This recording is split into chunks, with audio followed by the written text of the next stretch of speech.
a chair, my friend, the kitchen table's on. Kenny's pouring stories like a long, slow midnight. This episode of The Kitchen Table is sponsored by Draeger. Draeger, trusted since 1889. Draeger Air Boss SCBA, made for America. You got it. All right, everybody, welcome back to The Kitchen Table. Had a little bit of a layoff. It's been nice. Got to line some guys up. I got a great guest today. I appreciate everybody's support and sticking with me. But everybody, thank you for coming back to The Kitchen Table. I got a great guest. Please like the channel, subscribe, share, do it, with your friends. It drives the algorithm. I really, really appreciate it. Follow me on TikTok, Instagram, social, Facebook, all that stuff. I really appreciate it.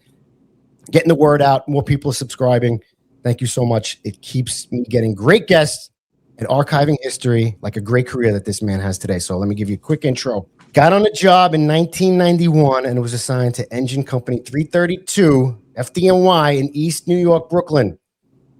In 1997, he transferred across the floor to ladder 175. And then in 2002, went up to the Bronx to ladder 33. And then in turn, transferred to Rescue 3 in 2009. And then retired in 2025, January 3rd of 2025. He's got a lot of great stories, some rescues he was involved in. He was at a fatal fire, FDNY fatal fire. I mean, he's got some really great stories. I can't wait to hear them. And he's a cook. He's a cook. He's been in some cooking fundraisers and stuff like that. So I can't wait to hear about that stuff. He's got a Class A medal and a bunch of unit citations. So welcome everybody to The Kitchen Table. Jimmy Lowe, man, what's going on, brother? Yeah, thanks for having me. Happy to be here. Yeah, great, man. I really appreciate you coming on. Yeah, some guys are a little apprehensive to come on. They think that it probably was a little while ago, but I thought how neat it would be. I actually have been watching a couple of your pods, and it's been great. Yeah, so it's interesting. Yeah, awesome, man. Awesome. Yeah, I'm trying to get the word out that it's not so much, what guys think it's going to be. Like we're talking about, all the hooting and hollering and some of the nonsense that we got involved. I like to attribute it to hearing like a grandfather's World War II story or something like that. If I could click a button and hear my grandfather talk about his history and his job, I think that would be so awesome. So nowadays, your great grandkids one day, I know what my grandfather did and listen to you for 2 hours and maybe be inspired by it. Maybe somebody will learn from it, So it's, I really appreciate you coming on, man. Thanks. Thanks, man. Happy to be here. Awesome. And I got to say, I love your woodchuck things. In January, they're always pretty cool. I didn't go to all of them, but I've been to a couple. So I thought it was a great thing to have even active, and I wanted to get more retirees out because Christmas time's so busy. So that's why I did it later in the season, where we'd get a Monday night for the college football championship, just to get a bunch of firemen out, a good price, right? $40-$50 and you got an open bar and just guys like to shoot the shit. It's great because it's keeping the traditions alive. In the firehouse and outside the firehouse, it's just getting firemen together. Yeah, and guys who might not be able to get to the firehouse and go to their events, something around here where we live. Yeah, it's cool, man. Very good. All right, so let's start from the beginning, bro. Where are you from? I grew up in Hempstead, Long Island. So, okay. My father was a fireman. My father did probably the same amount of time as me. He retired in 1994. Got in 1960. He did just under 34 years like me. And, wow. I had a great childhood and idolized my dad and knew from a very, very early age that that's what I wanted to be growing up. You watch your dad and he's like your superhero. And it was like, man, I want to be a fireman. And I used to go to the firehouse with him all the time. Where did he work? I started out, so when he got on in 60, he started out in 69 engine for a little bit. Shit. Yeah. Yes. And then I think they took him out 2 weeks later. They put him in 45 truck. And then he got his real assignment. It was 275 engine in Queens before they had 133 with him. And then at 20 years, he decided that maybe he wanted to change. So he took the post office test. Scored really high, right? Really? Scored really high. They called him like 2 times, and then he's like, I'll stay on the fire department. And then he went to 320 engine in Queens and retired out of there. 34 years, huh? Yeah. Yeah. Wow. And 20 years in, he was like, maybe I'll be a mailman. Yeah, he just felt like he needed a change. That back then, from 60 to 80, they were getting, you know, pummeled, crushed, tons of work. Yeah. And obviously every fireman has a side job. My dad would, he used to hang awnings, so he would come home and go to his side job and just go back to work and then get pummeled again. So I think he just needed a little break. Yeah. So in 320 wasn't a heavy hitting house, so he decided to go there for a couple years. Yeah. And I got a funny story about that. Like when he retired, I saw all his helmets in the basement. So, you know, 275's helmets like crusty and the number I could barely read 275. And I look at the 320 one, and it was salty and crusty. And I'm like thinking to myself, so I asked him. I said, and I guess my dad at the time was like 70 something. And I said, Dad, I thought, you know, 320 was a slow company. He says, yeah, it wasn't as busy as 275, but I was there 14 years. You think we didn't go to fires? We went to fires, you know, but not as often as 275. But you don't put that in your head. I'm like, yeah, that makes sense, you know? Yeah, yeah. Do you think he did the interchange during those times? I don't know. I really don't know. Yeah. It's funny because I feel like I never heard of the interchange before. And I interviewed a guy and he was telling me about that because he was in a slower engine company. He was, we used to interchange with, I think it was 290. Right. And I was like, what the fuck what the hell is the interchange? You know, he's like, oh, the slow companies every third night tour would switch with a busy company to give them a break. Right. So, you know, he goes, so we caught, like, the slow companies were catching fires, maybe not as much as them, but, you know, so maybe I bet you I could ask my buddy Dave. He's a super buff. He used to, I mean, back in the war years, seriously. Yeah. You know, and he knows all that stuff. And I remember him talking about interchange where a Manhattan company, a Harlem company would go to the Bronx or vice versa, or Queens, and you know, there'd be fires everywhere, so they needed help. Yeah, you know, yeah, they needed a little crazy. Break. Those times, man, crazy for them guys. And did he talk about the fire department a lot when he was home, or he took you to the firehouse? He didn't. No, he did. He just came back. He didn't really bring anything home. I remember my mom always said, you know, never ask your dad about the firehouse or what he did. He said, I know. He's working hard. He wants to come home to his family and stuff like that. And I mean, I remember, you know, going with him as a young kid and seeing stuff probably a 12-year-old kid should not be seeing. Like, you know, I remember specifically probably 11 or 12 years old. We went to a private dwelling fire, and they're pulling I'm on the sidewalk. I got like an old bunker jacket on and maybe a radio or stuff like that. And they're pulling a lady out of a fire and all her skin's pulling off her arms. But it never I remember it, but it never bothered me. But he never really talked about too much, you know. What about like events like the picnic and stuff like that, and firehouse events, like family events he took you to? Oh, we would go, used to love going to 275's picnics were the best. They used to make trophies for all the kids' games and the sack races and the egg race, and we used to have a ball. And a lot of the guys from 275, and I think 275 did it with 303 engine. They had a combination, like when they did picnics and stuff like that. Like, and in fact, I think when they did, I'll jump ahead. Like when I used to ride with them, they used to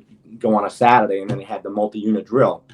And I think it was 127 or 126 who was a tower ladder. So we'd go there, and I'd be up in the bucket and stuff like that. And you know, then they'd have the hose line. I'd be doing that.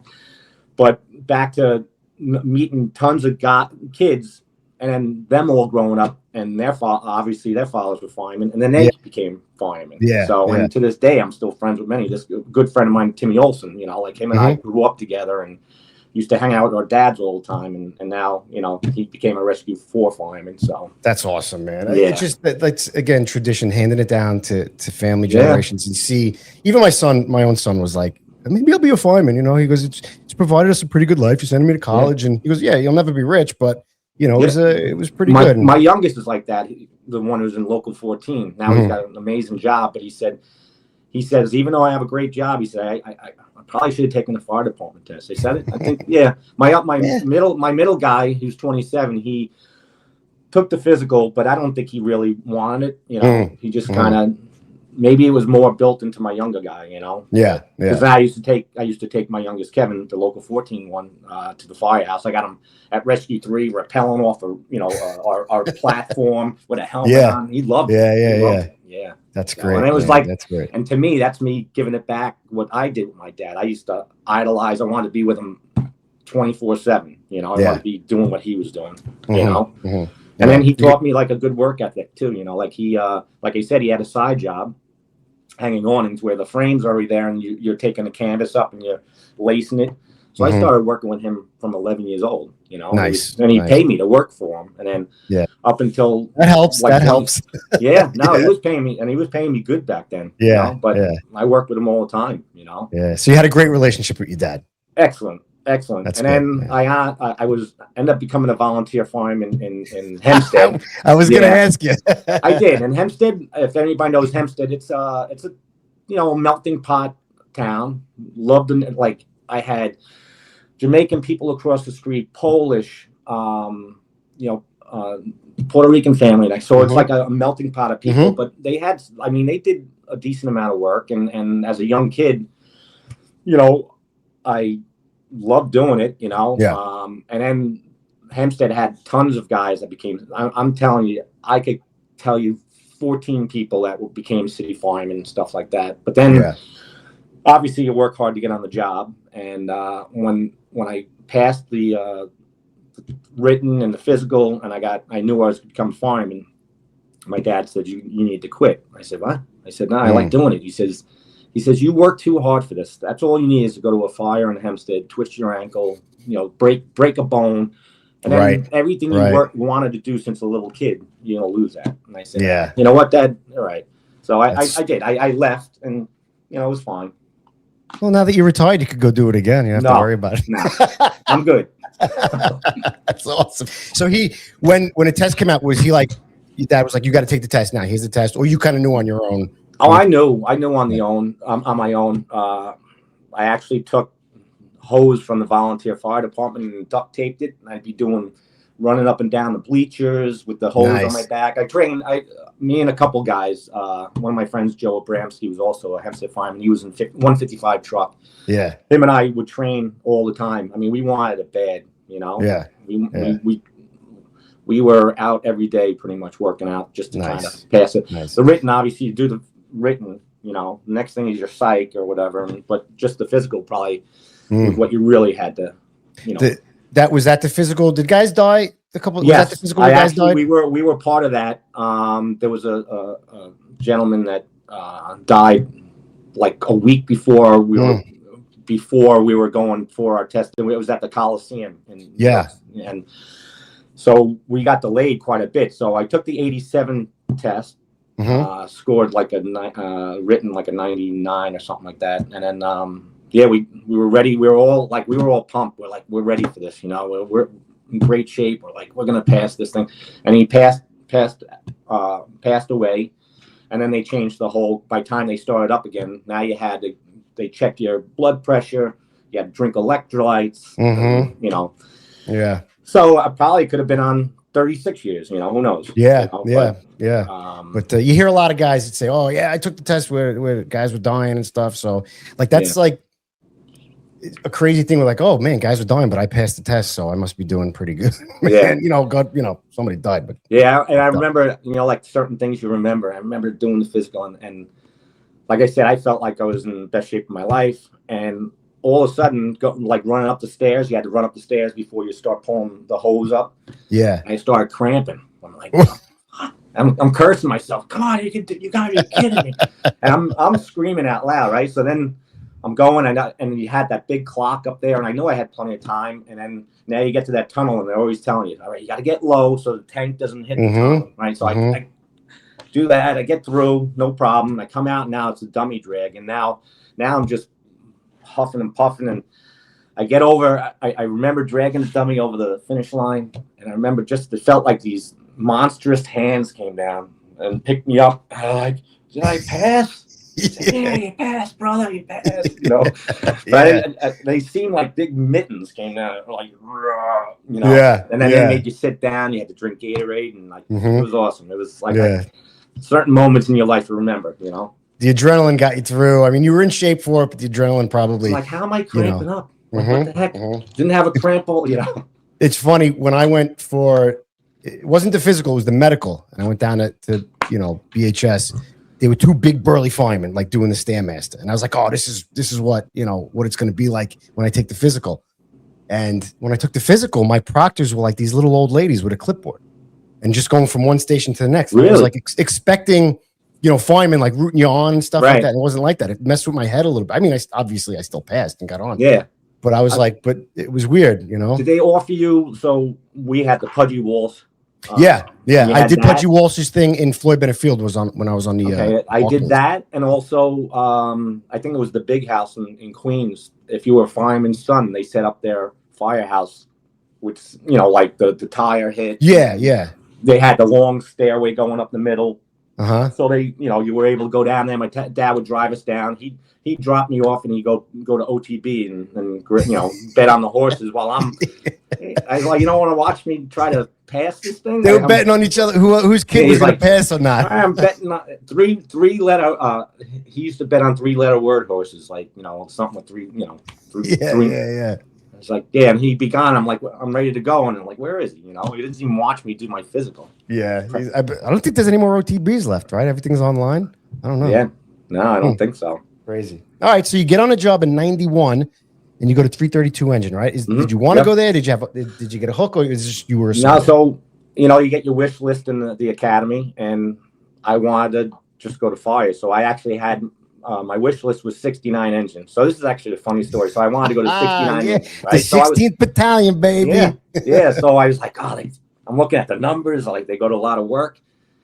And this is such a funny story. But so I'm living in Long Island, right? So I had just bought a new car. I bought like a Mitsubishi Eclipse, right? Brand new, Nice. So my dad obviously had connections, and then there was his captain was Jimmy McNally, another great man, and so I could pretty much go where I wanted to go, and I never wanted to go to 275 as much as it's a great house. I would have loved to have gone there, but I didn't want to make a name for myself. I didn't want to go to a place that my dad worked, and now they're like, oh, if I did something, they'd be like, your dad never did this, or yeah, they'd compare you to I wanted to make my name for myself. So my wish list was 69 engine, right? So I go home and tell my dad. He says, "Why do you want to go there?" I said, "Because I do a lot of work." He says, "Yeah, but you got to pay a toll. You got to go over a bridge. Like you're far from home." And he said, "And you bought a new car, so I'm gonna find you a busy firehouse that has a great parking lot." God's honest truth. I'm like, "What?" He says, "Trust me. When you're older, you'll know what I mean." So I said, "I didn't care, right?" Yeah. So then Jimmy McNally's like, this house 332 175 is a really good house. Really, they do a lot of work, great location, good guys, a lot of senior men. So that's when we came out to the wish list. I got 332. You interviewed Mike Myers. I did, yes. Him and I went to Proby school together.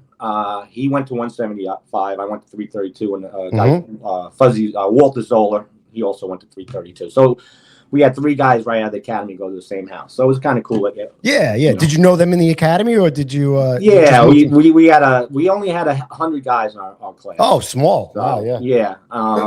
And we used to hang out on the outside too. So and it was what was it? Academy was 8 weeks or something like that. It was something crazy. For you, it was probably only like 8 weeks. Yeah. Felt like an eternity. Nice. Is this what you did in 332 when you got there? Just sitting there? Yeah, it's a young me in the house watch. Look at the staring look I got. And the fucking. I was probably looking at the computer to wait for it to go off. Right. The dungarees that you wear. Yeah, and the pants with dungarees too. You got on. Now you got on before bunker gear, right? Everything was still rubber goods. Yeah. Oh man. Yeah, Mike was a great guy. Pull your boots up, right? Pull your boots up. Yeah. Cool, man. So how is you don't remember your first fire in 332, do you?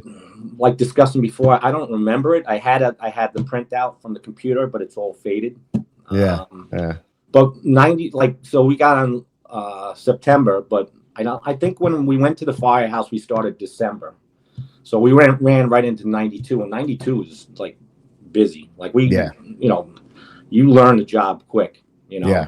And we loved it, like you were going to several fires in 24, but bunch of great senior men.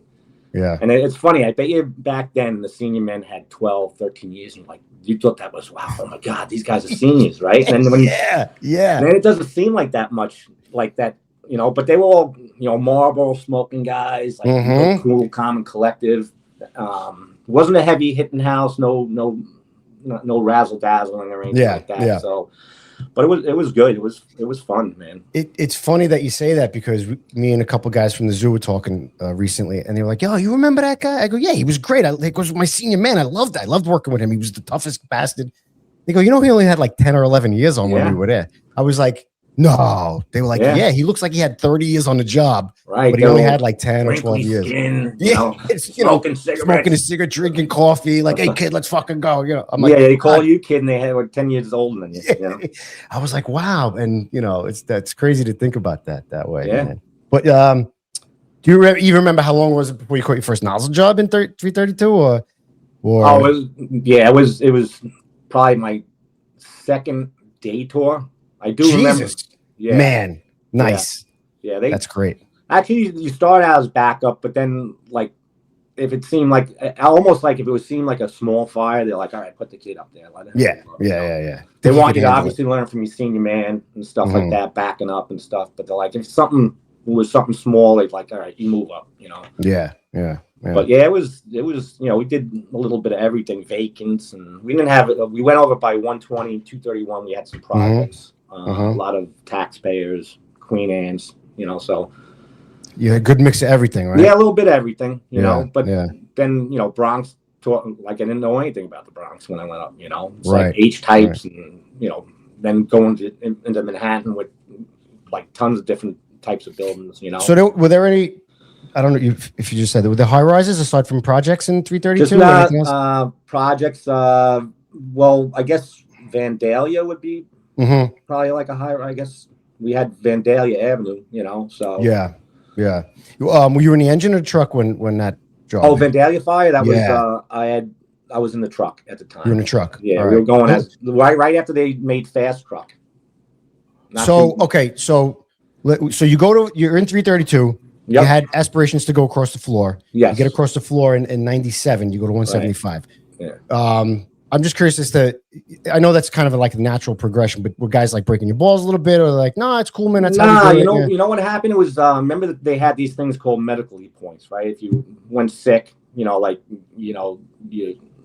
obviously if you were never went sick, you'd have more points than the guy that tapped out or whatever. So yeah, I wanted to go across the floor and to 175, and they brought a guy in from another company who transferred in before me. He had 6 years less than me, and I was like, "Why am I not going?" So I was like, I kept trying, like I was waiting. Nobody really busted my chops because I wanted to stay in house. But at one point, I was like, you know what? If I can't get across the floor, I'm going to go to another house. So I looked and I interviewed with 157 truck and 147 truck, right? So this is actually a decent story too. It happens to be with Mike Myers' father. So I knew Mike's father, deputy chief, and so he was actually at when I had my paper in.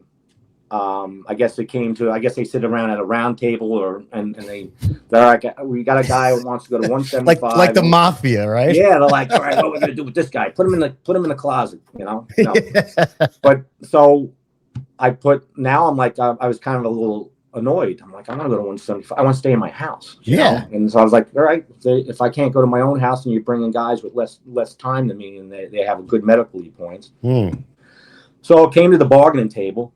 And when it came to a guy that had his paper in for 175 was his first choice. And then 147 was his second choice. So I had 175 as my third choice because I wasn't getting anything. So Chief Myers was like, well, Jimmy Lowe wants to go to 175. Why can't he stay in his house? He said, well, because if he wants to go there, why is it third choice? And he kind of explained what had happened. He can't get there because of his medical points. So unbeknownst to me, they reached out to the guy who had 175 as his first choice and said, hey, would you mind, there's a guy from 332 and wants to go across the floor. Yeah. Would you mind going to 147 instead of 175 and letting him stay in the house? And apparently the guy, they called him up. He agreed to it. I never knew who the guy was, which I think was a heads up move. I would have sent him a case of beer or something like that. Yeah. It was kind of cool. So I ended up going to the truck. So, nice. So that guy did the right thing. He did. Awesome. Very good. I would have been happy anywhere. Right. Yeah. But that's you. But you're there and I want to be with my guys. You know? Right. So this guy that came over with 6 years less, had you met him before? Did he come to the house, or did you just kind of? I just remember him showing up, and then we became good friends after that. Oh, okay. You know? And then he ended up going up to the Bronx, went to Squad 61 actually. Okay, cool, man. Very good. All right, so you get over to 175, and you were in 175 a little while, and you go to the Vandalia Avenue fire, which 3 firemen died. It was a high-rise wind-driven fire. Yep, definitely. Yep. Chris Bopp, James Bowen, and Cavalieri. Yeah. Yep. Do you want to talk about that? Yeah. So we're assigned as the fast truck. I remember December 18th, 1998. Yeah. And we have a straight run Pennsylvania Avenue all the way down. So I forgot what the intersection we get to. Maybe I forgot what intersection we got to. I remember hearing the radio. I had the can that day.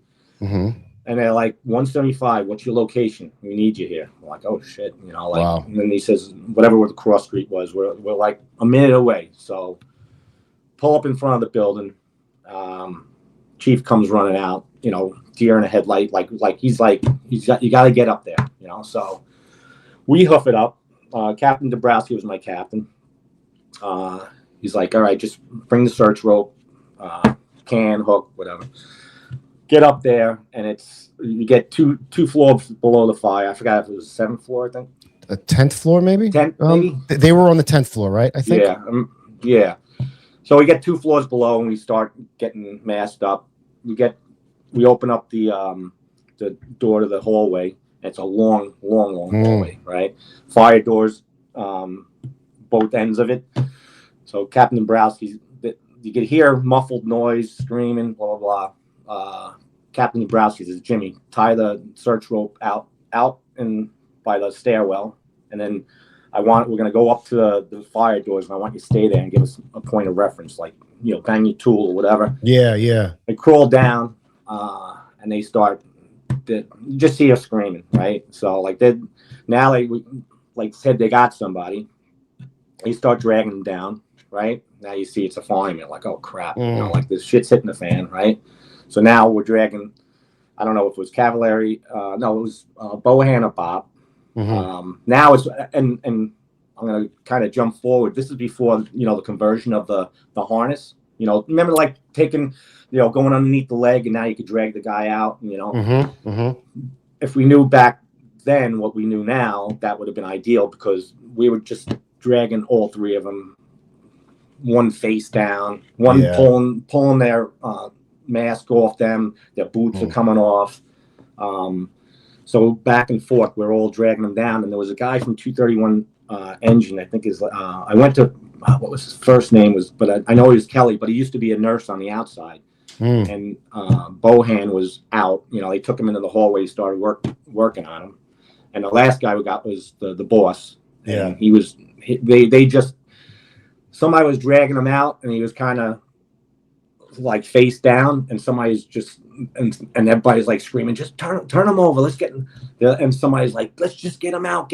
Like, it was mayhem. Like, it wasn't, it was just craziness. There was like they just wanted to get him out of the hallway, and then start to try to revive him and stuff. But you kind of knew they were done. At that point, were there other companies up there helping you out? Yeah. There were tons of guys, you know, trying to go from each direction, different hall, like that, the hallway down, and trying to come in both ways. Yeah.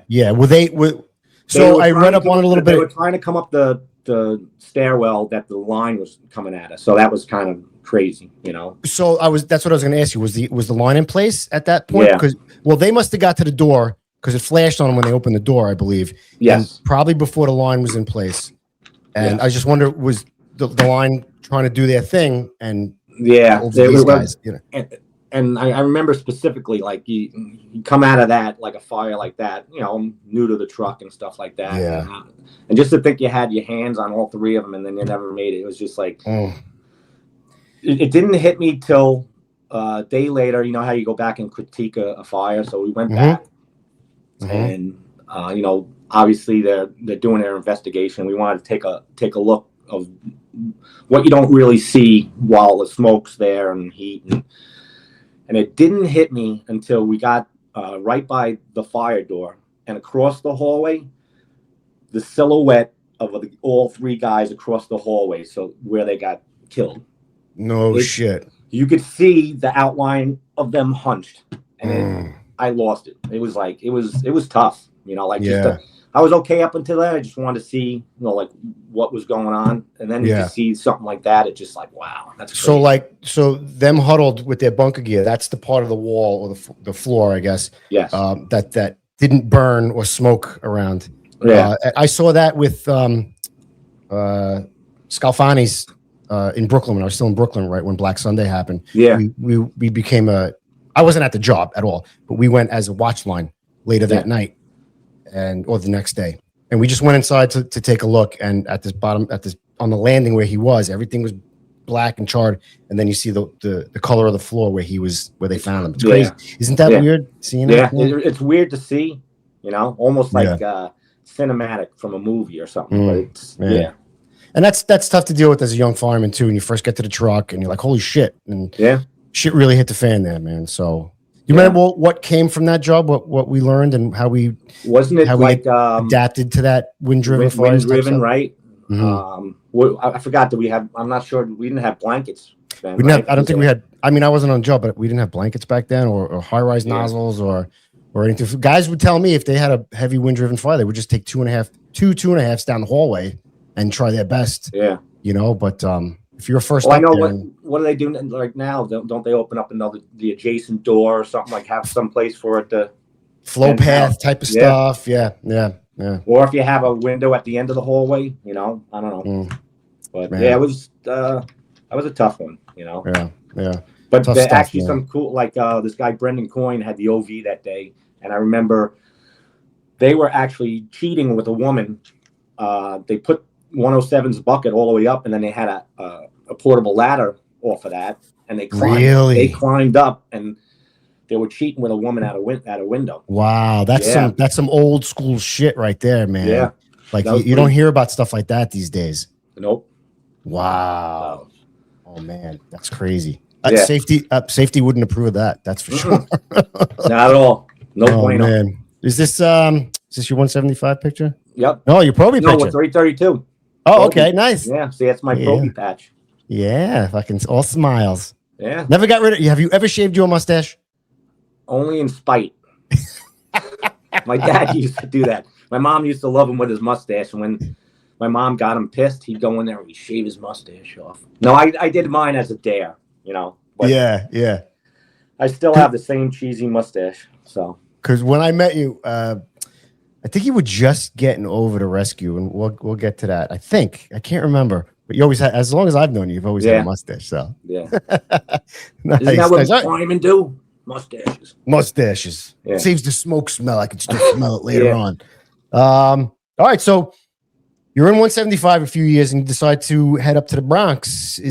Was that done on purpose, or was it just like you needed a break? Did you have any aspirations of getting to the rescue and just getting to the Bronx closer to them be a good idea, or what? Honestly, after 9/11, Chris King was the captain of Rescue 3. And one of my senior men, Dave Gianelli, was like, he came over to me one time. He said, you know, like right after they got obliterated and they needed the sock companies needed people. Yeah. He's like, would you consider going to the Bronx and going to Rescue 3? Chris King's the captain there. He's like, you know, maybe it'd be a good move. And I was like, I don't know. I don't know anything about rescue, blah, blah, blah. And I never pursued it. And Chris King was a great guy. But I said, nah. You know, I end up. So the reason I went to 33 truck is because I was married and we decided to move upstate. So we moved up to Warwick, New York, and I'm like, you know what? As much as I love being in Bradford Street, I was like, I don't want to be traveling over a bridge. My kids were playing sports. It's a tough commute, man. It's a tough commute, and it's tough to leave a house. I was there 11 years, and you know, you make good friends and stuff like that. And I was like really nervous to make that. Fight the fire, not your gear. New York gives firefighters enough to fight. Their SCBA shouldn't be one more thing. Airboss was designed to move with the firefighter, stay balanced under load, and make critical functions feel instinctive. Because the job should be the challenge, not the equipment on your back. Airboss, only from Draeger. Made for America. Ready for New York.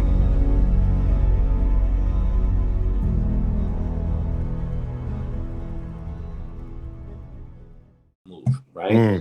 Yeah. So again, I'm shopping around, man. I want to go to a busy house, right? So I looked at 44 truck, I looked at 33 truck, 37, and then 19 truck. So I interviewed with 44 truck, and meanwhile, I still had Harry Myers as my guy that can probably get me anywhere. You know, I better go somewhere before he retires. So I go to 44 truck. I forgot who I interviewed with, the captain there at the time, and he's like, you know, this is a busy house, and if you don't have a hook, I don't think you're gonna get here. But he didn't even ask me if I had one. You know, like I got I got Harry Myers in my pocket. You know, that's like a PBA card when you get pulled over by a cop. You know. Yeah, that's a trump card right there. Yeah, like, okay.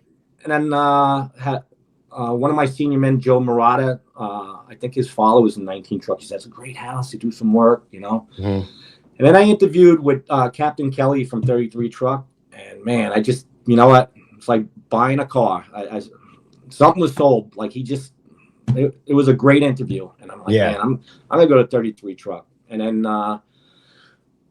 you know, I had moved up to Warwick, and then I didn't really stay very long in 175. I didn't do that commute once. And yeah, I got the 33 truck, and Captain treated me with, like, coming with 11 years, he treated me really well.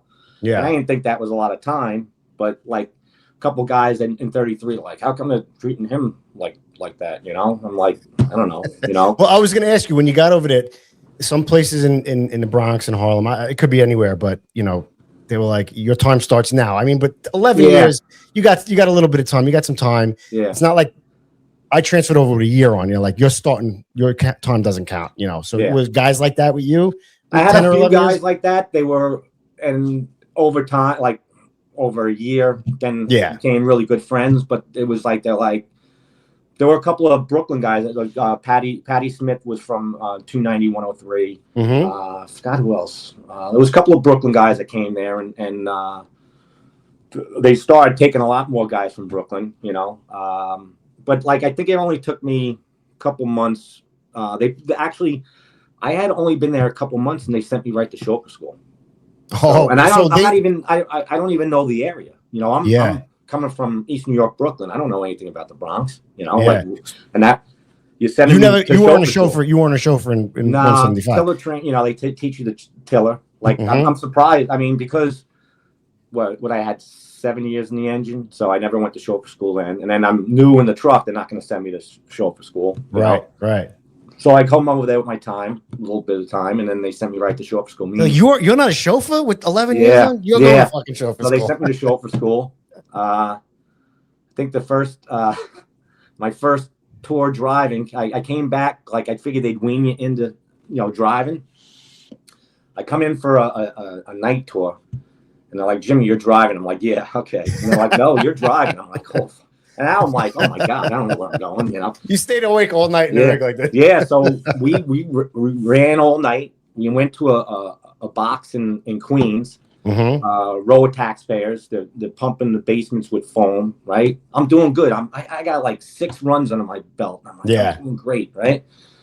So coming back, you see the Bronx sunrise coming up, right? They call it we call it a Harlem sunrise. Yeah, I like the Bronx. So we're coming back, and it's about the time where kids are going to school, right? So I'm coming back. I'm only 10 minutes from the firehouse. So I come to an intersection, I'm making a right, and there's a girl and her mother are walking across the street, and I remember waving to the little girl, right? I don't see this box truck go past me. So now I make the right-hand turn, and you know, with the towel ladders, you got that swing. Boom! I'm like, what the heck was that? So whoever had the roof, he gets out of the rig, and I'm like, I don't know what the heck I hit. Next thing, in the side view mirror, I hit the breakaway bumper. He has it over his head, and he's like, Nice job. So you go back to quarters. What you do, you put the 2 breakaway bolts back in. Yeah. And you know you need somebody to take the weight off you because I was getting ribbed. The next day, this guy, what the heck is his name? Can't think of his name right now. He's driving, right? Him and I went to chauffeur school at the same time. We carpooled together. He hits a bus the next day. Oh man! Game over. You're like, I'm yes. good. It's moved on to somebody else. That's lucky, Dave Winthrop. man. He went to rescue for. What's his name? Dave Winthrop. Dave Winthrop. Nice. Yeah. Saved your ass, man. He saved my ass very quickly. Bro, you know what it is? If you've never driven anything that big before, I thought chauffeur school was great. I loved chauffeur school when I became an engine chauffeur, pumping and stuff. I just didn't think we drove in the streets enough. Like we drove around the rock a lot, but not on the highways and stuff. Right. And I had never driven anything that big before. And, you know, I hit a couple of things here and there, but it kind of happens. Like it takes time just as much as anything else, learning to drive. Get your bearings and how wide things are. Yeah. It's not easy. For sure. Yeah. You know, obviously you don't want to hit a person. So I've never had to deal with that, you know, like injuring somebody.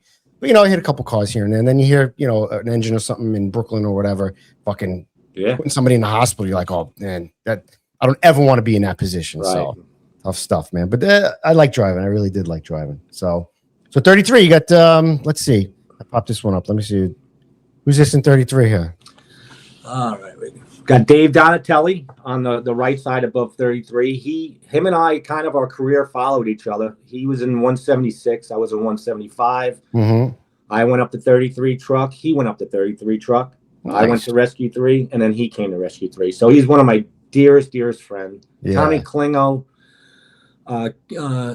Kenny, Mike Kentner, Brian Curran, the captain, is great. Yeah. And I got my eyes are like going. Where's your glasses? Ventrella and Tony Ventrella's next to me, and I'm on the left. So nice. Brian Curran as my lieutenant was one of the really good guys. He loved having. I don't know why, because I think he was. He may have been a 26 truck firefighter, but he loved Brooklyn guys. He catered, not catered, but he kind of. Like me, Dave Donatelli, just like working with us. He's just funniest guy, great fireman. Yeah. A lot of good guys came out of a lot of Harlem companies from 33 truck, you know, that worked in, you know, bosses that came back, you know, like worked in Harlem and then became bosses now 33. But 33 was a great, it was a very traditional house. I'm not saying 175 and 332 wasn't. But like when I did my rotation in 176, so I didn't go across the floor. I went to 176. I worked with Vigiano. He taught me about forcible entry. He's a great guy to work with. 233, 176 was a very traditional house. You do the ski races, you do company functions.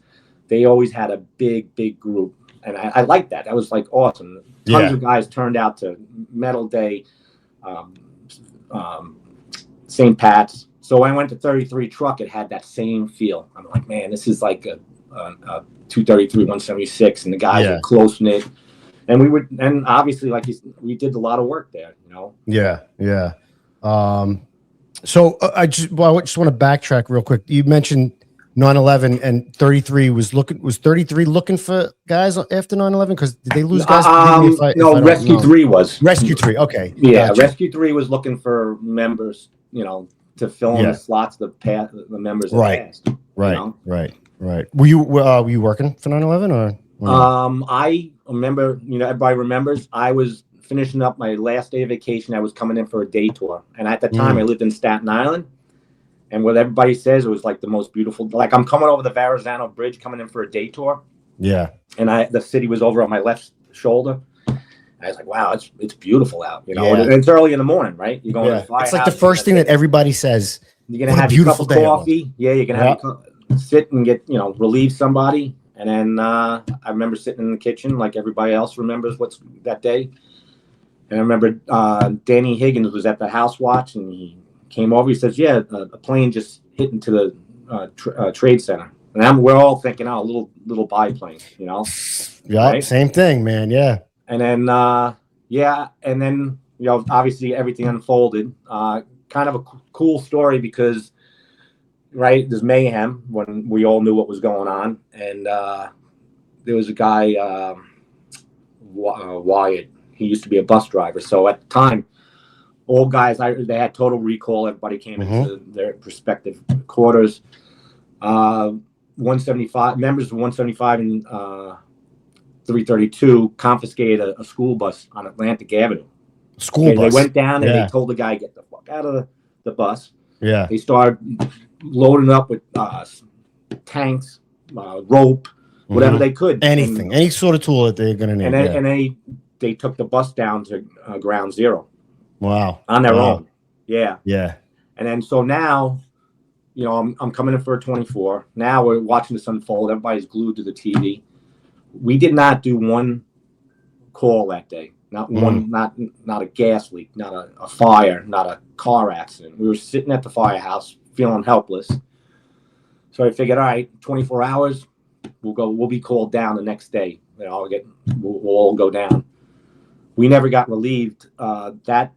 That shift, that 24-hour shift, all the members that were on it never got relieved for over 2.5 days. Now you're getting frustrated. Like, I want to go down and help. Like, yeah. No guys. Yeah. You know guys. I'm like, I want to be there. Like, I hated sitting at the firehouse. It's you feel like you said, you feel so helpless. So after they finally, I don't know if they had that sequence where they had, all right, everybody's going to do the 24 or a 50. I forgot what it was.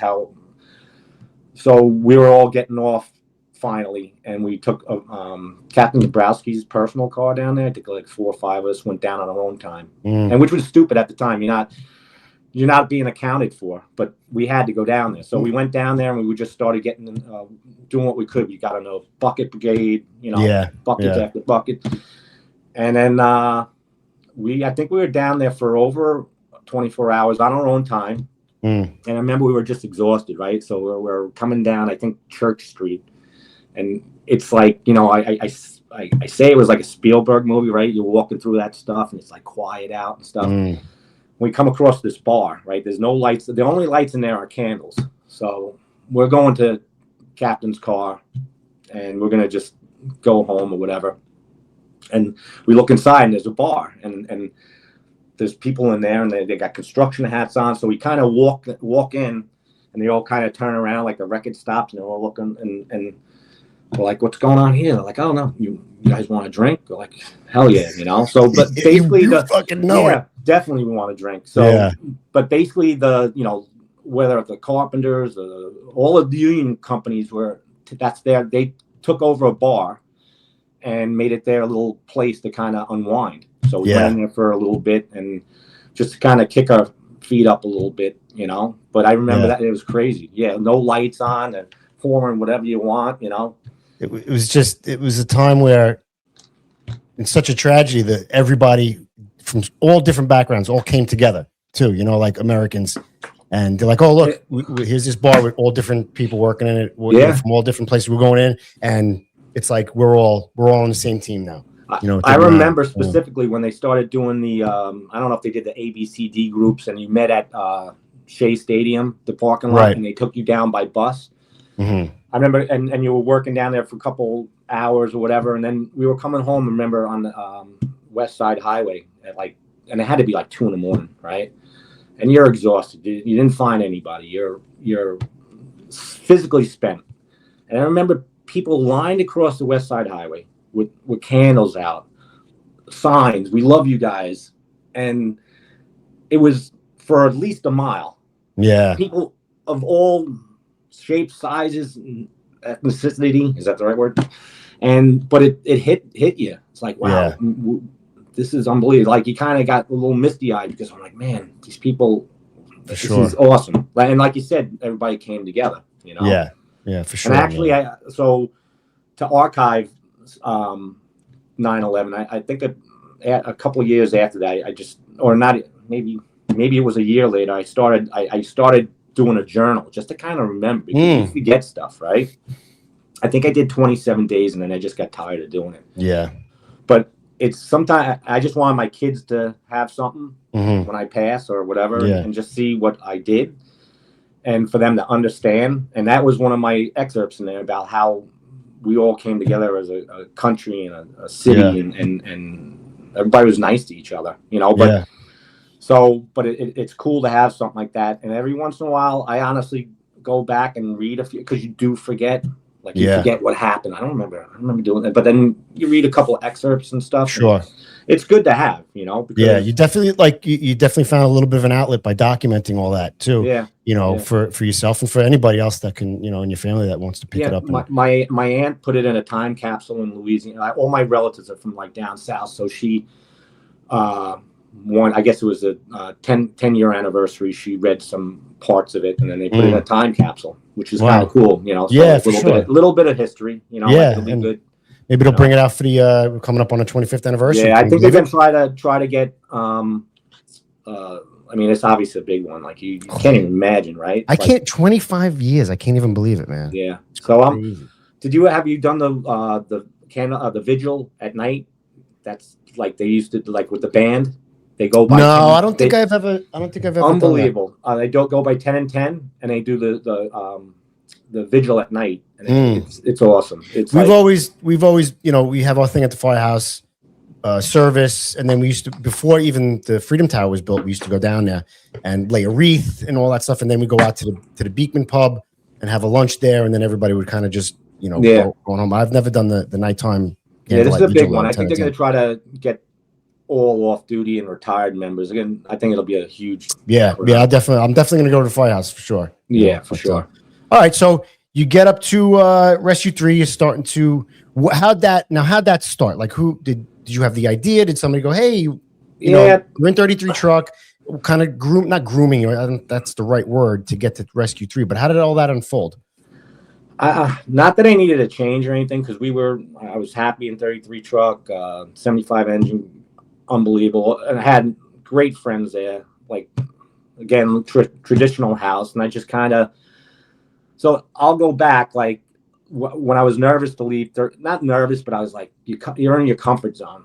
Were you working? Did you work with Jay Walsh? I didn't mean to interrupt you. Yeah. He was my lieutenant. 59. I loved him. I'm sorry. I didn't mean to interrupt you. No, that's all right.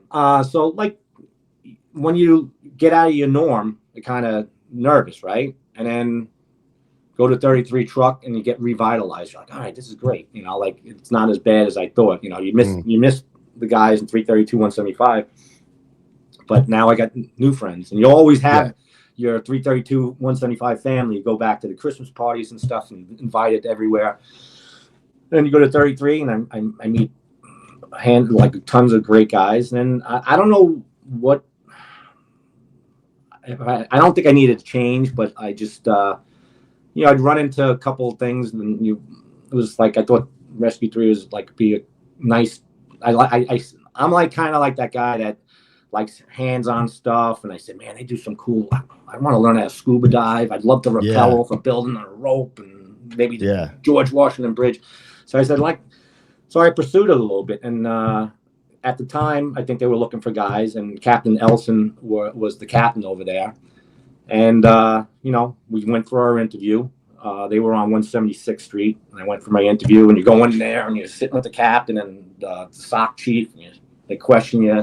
Yeah, they're probably like, "What makes you think you can come to fucking Rescue 3, bro?" For this place? I'm like, yeah. You know, we're the senior rescue. And at the time, I had like 15 years on it. I'm like, and now I'm intimidated. I'm like, yeah, right. So, and then you know, we're the Navy SEALs of the FDNY. yeah. So they look at your resume, they question you, and they ask you about stuff, and then you just wait. And I remember Brian Brown and I both interviewed, and then we got pulled over at the same time. And him and I did everything together. Like the training there is incredible. It's like a lot of training.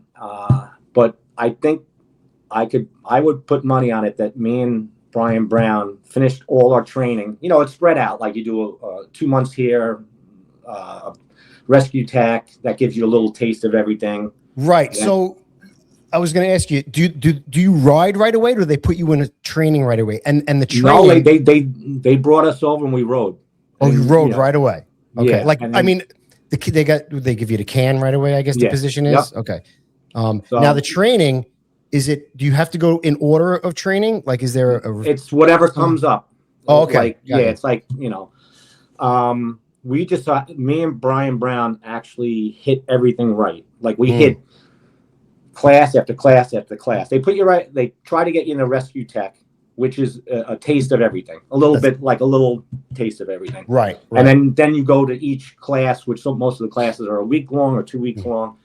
But me and Brian Brown finished all our training, including you got a lot like scuba diving is brutal. It's like a lot of you're going to rescue diving, municipal rescue diving, deep water, all these other things. But we probably finished all our training in about a year.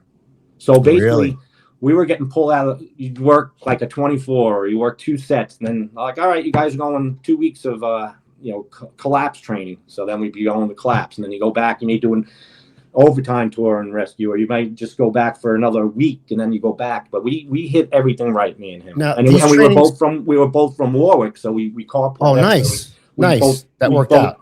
Yeah, we both took turns driving and stuff, but it was just stir crazy. Now, all these trainings, are they all in New York, or you're in different? Well, they have all the training. Like there's away schools, swift water training. I went up Glens Falls, but they have them in Indiana, Texas. You got bomb school. You got radiological school, and Arizona. Yeah. So there are some out of state schools you go to. We do. Yeah. There's a helicopter simulator in Connecticut. That's pretty cool. They drop a helicopter fuselage in a deep pool, and you got to remove the doors and take 200-pound dummies out on when that's your scuba training, So right. Cool. Wow. I was going to ask you, like, is the scuba training all in a big pool, or do you actually go out to the ocean and get any? Well, your initial stuff is in a pool. Like if you haven't scuba diving, and now it's tough.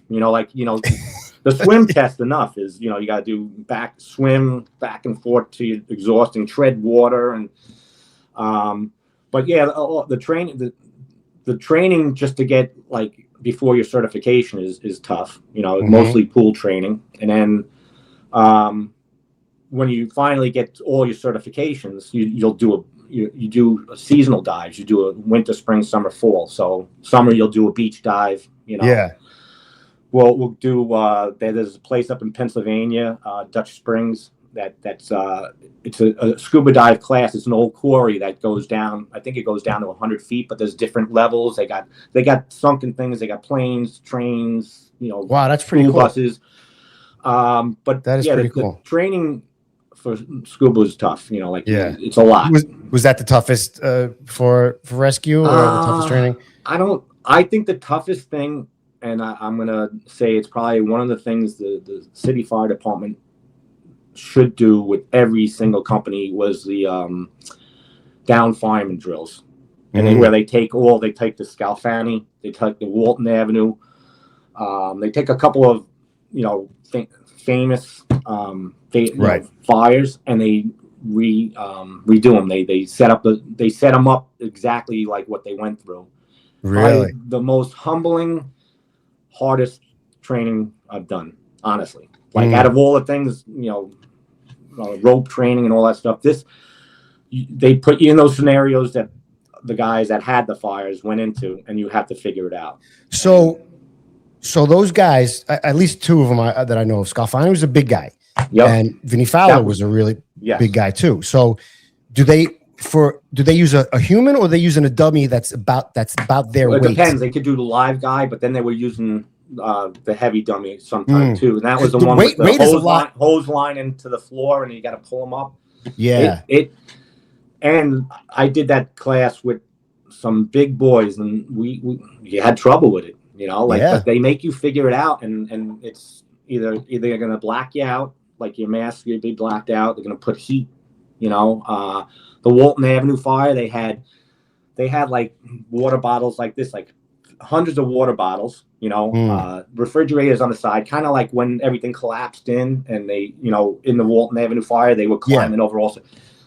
You're blacked out. They make it feel like the floor is spongy and stuff. The most humbling, hardest training you've ever done, but they should make every firefighter go through it. Yeah, because they not make just you the work. rescue companies. They make you no. It shouldn't just be Rescue 3. It should be every single company. Take it, go offline, go down and do one of them a day. Yeah. But it makes you also work with each other and try to figure out a plan, but it's tough, and they make it real. They make it realistic. Like, you come out of there and you're doing 5. I think they have 5 different fires, and you are beat up. You are banged up. Your knees are from crawling. Your back's killing you. Your arms killing you. So in a scenario like that, like this, I just kind of thought of this. At a real job, when this happened, if you've been at these jobs, everybody wants to fucking get in there and help. Right. You hear a down fireman, and everybody who's kind of just standing around or doing something near, they all want to rush to it. Right. Do they throw that kind of scenario in at you guys? Like, dealing with not just the down fireman and his weight and all his stuff and trying to do your techniques to get him out? Do they have like 7 other firemen just kind of getting in the way, trying to fucking help out?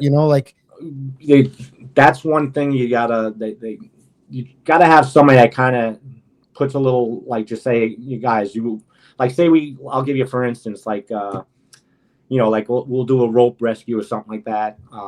Maybe pulling a guy up down a ditch. They got them all packaged up, and then we're making a 3-to-1, a 4-to-1, and everybody wants to just yank them up, and we're like, what we try to do is say, like, listen, guys, give us a second to set everything up.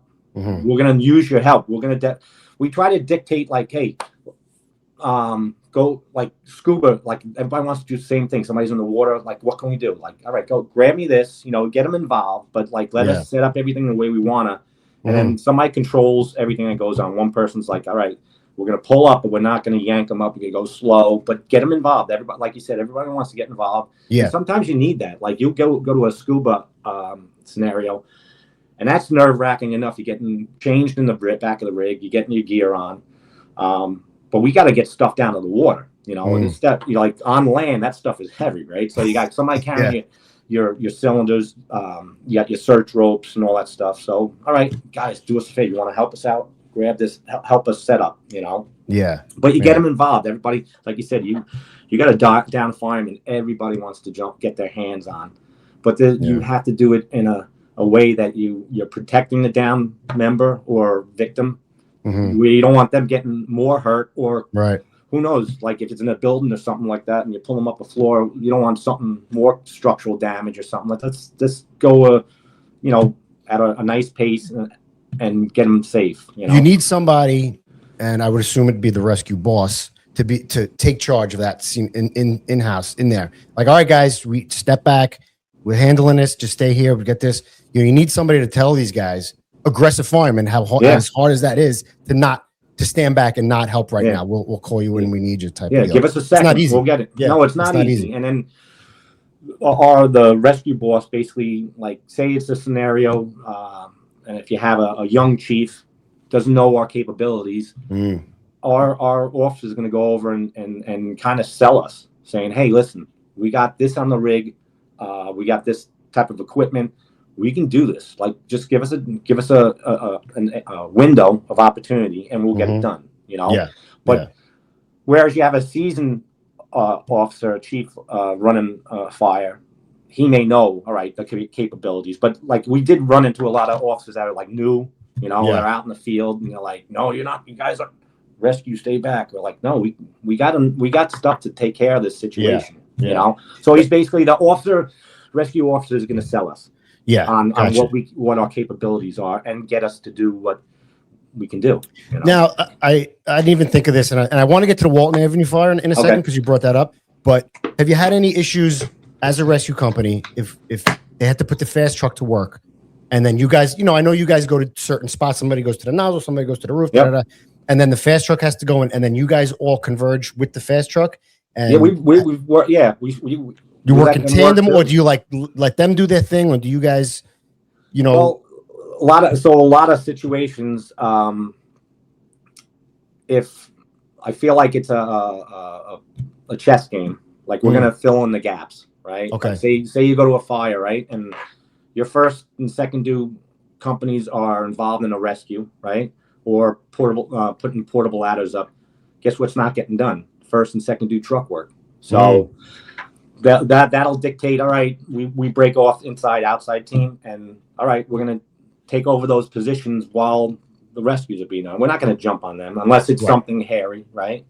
But we try to work hand in hand with everybody, you know, unless it's like something real technical that maybe needs us addressing. But you know, your first and second due truck companies are certainly capable of making rescues and doing what we do. So a lot of times we're just filling in the gaps, you know, and that's a lot of people don't realize that. We try to be, we don't want to be like in the way of them doing what they needs to be done with first and second due. We're not doing that anymore. That's one thing when I got to rescue, I had to kind of put first and second due truck work behind me. Like that's not, I'm being taught a different thing. You know, like, and it's like, sometimes it's hard to kind of, now I was like, oh no, I'm not first. Right. You're still an aggressive fireman. You're still a fireman who wants to get, but now I'm not supposed to be doing that, you know? So, but that's what I kind of like. It's like I said, I call it like a chess game. It's like, all right, where am I putting this piece? Where am I, like the boss is going to be like, where's my guy's going to make an impact without kind of doing it behind the scenes. Right. Yeah. Flowing stealthy. All right. Not getting anybody's way. Unless, you know, it's something technical, you know? Right. Cool, man. So you brought up the Walton Avenue fire, and a certain Lieutenant Mickey Conboy probably saved you and, you know, 5 other guys, you know? Yeah. Talk about that? So I was 33 truck, 59 truck needed a chauffeur for that day. So I guess I was up for it. And so Mickey Conboy, I knew of his name, never met him before, you know, but he definitely made an impact to me and a couple other guys that probably don't realize it. But so we pull up, we know it's a job, right? Pull up on the 4 side of the building, put the stick to the roof. Everybody goes up. I make sure there's nothing else needed, no portable. They're putting portable ladders up all over the place. It's raining cats and dogs. I don't know if you remember that fire. It was raining like crazy. Get up on the roof, then the collapse happens, right? Like, oh shit, you know. So now I'm go up to the roof. I'm looking over the edge, and you can just see mayhem. Everybody's going in. Rescue obviously is getting to work. Right. So we're up on the roof. They're trying to make vent holes up there. So there's a section of the roof that's about a 3-foot raised roof where you have to kind of put your tools up and then climb up. Climb yourself, Yeah, so there's 44 truck up there, or guys, my guys that day from 59, 33, 49 truck. So we're up there and we start cutting, right? So I'm there, I got a hook, we're pulling, making cuts. So I guess, Mickey Conboy at the time was in squad 41, so 41 comes up. And I guess maybe he was part of the roof sector. He was going to go up and check what's going on the roof. So now it's coming down like crazy, right? So we're doing our thing, we're pulling, and I'm not thinking anything. We're walking on this roof, and yeah, you know, you've been on roofs, and it's kind of like a little bouncy, but it's not anything that you haven't worked on, right? Yeah. So at one point, I remember Mickey Conboy calling everybody off the roof. Like, guys, get off the roof. And I'm kind of close to him, and I was like, what's going on? He says, I want everybody off that roof. I said, what's going on? We got to get a vent hole for these guys down there. He said, get off the fucking roof, right? Basically. So when I tell you, I get these guys that something's going on, we got to get off the roof. I'm patting the guys on the back that's still cutting. I'm like, we got to get off, you know? And it's like now. When I tell you, like, I can't put a specific timeline, but it felt like 20 seconds, right? We're all off the roof. Next thing you know, I turn back, getting off the roof. I put my leg over. I'm going. I look back. That's when the roof collapsed. Wow. God's honest truth, right? So Holy we were shit. all over there. We would have either been severely hurt or part of the problem, because now we're falling down on the guys below us, right? So now the roof's collapsed. Rain's coming in. That's why, I mean, if you remember the reports, there's guys saying, turn the hose line off, turn the hose line off. You're drowning guys, right? But that was all the rain coming in, right? Yeah. Hey, everybody. I want to talk about traditions real quick. Fire departments across the country, including the Fire Department of New York, are rich in tradition. The FDNY is over 160 years old, and the traditions of that job are cemented in its foundation. I don't think that there is another organization or job that can compare to the brotherhood and traditions of the FDNY. But there is another organization out there that is rich in tradition, and I want to talk about them real quick. If you haven't heard already, the kitchen table has partnered with Draeger. Now, if you don't know who Draeger is, they're a company that manufactures, develops, and sells medical equipment and safety equipment to emergency service personnel, including breathing apparatuses, just like the Air Boss SCBA, which is made for America and made for American firefighters. But I want to talk about the history real quick and the traditions of Draeger. It was founded in 1889 by J. Heinrich Draeger and came to the United States in 1907. And now they have 5 generations of CEOs of Draeger, the Draeger name. Now, if that's not tradition, I don't know what is. People get confused with the 2 dots over the A when they hear Draeger or see the name Draeger. And they're like, oh, they're just a European company. But that's not totally true. They do sell and deal with Europe all the time, but they came to America in 1907 and were dealing with fire departments since then, including the FDNY up to 1940. And that name, that Draeger name with the 2 dots over the A, that means something. That's trusted. When you hear that name, you know you're going to get a quality product. That's their name. That's what makes them unique. You know, just like your name, your last name, or your fire department's name, the FDNY's name. That's unique. That's tradition. That's our identity. That's what makes us who we are. We're proud to say those names. And when people hear those names, they're trusted. Is your last name trusted? I think mine is. I know the fire department's is. So Draeger, that's their name. They're not going to change those 2 dots for anybody. They're not going to change that name for anybody. Yes, they were founded in Germany, but they've been in America since 1907. So stay tuned for next week's episode to get lesson number 2 for Draeger and the Air Boss SCBA made for America. So long story short, I'll reiterate on that. So now, like, oh my God, you know, now I see this air conditioning unit, big air conditioning unit, teetering on the hole that was of the collapse. It's on a cinder block, like 4 cinder blocks. So I'm like, fuck, I got to do something, you know, like, so I'm like, I'm going to tie that thing up because that's going to fall in on the guys, like trying to recover these guys. Yeah.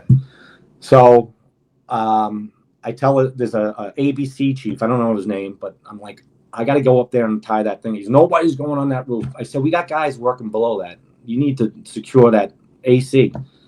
So I don't know if I told Mickey or I reiterated to that chief. It's like, I'm going up. I don't care. I'm tying that thing off. You got guys working below you. That's going to kill somebody. So I remember there was a probie up there at the time.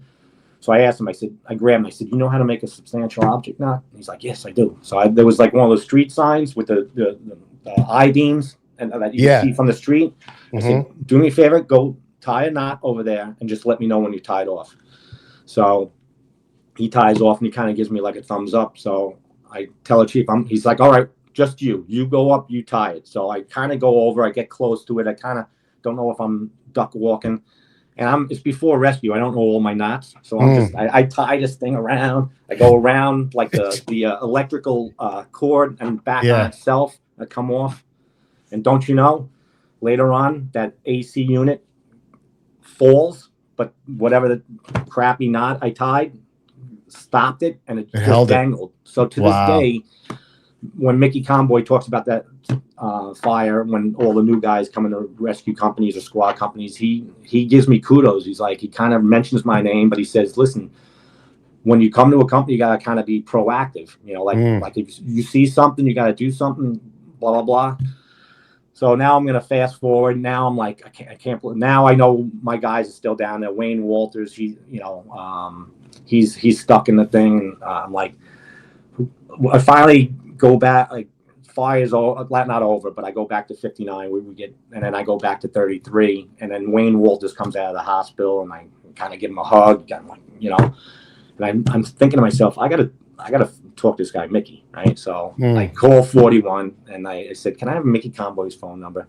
And I think I waited till that night. I call him from my home, and I said, hey, Mickey Conboy, this is Jimmy Lowe from 33 Truck. He said, hey, Jimmy, what's up? I said, listen, I just gotta thank you. He said, I don't know what you saw, but like we could have there's 6 of us or 7 of us could have been part of the problem or seriously hurt. He says, I don't know, Jimmy. I just saw something with the camera. It didn't look right. It was heavy fire, you know, like, so however he described it to me, I was like, I just want to say thank you, man. I like it. He says, no problem, buddy.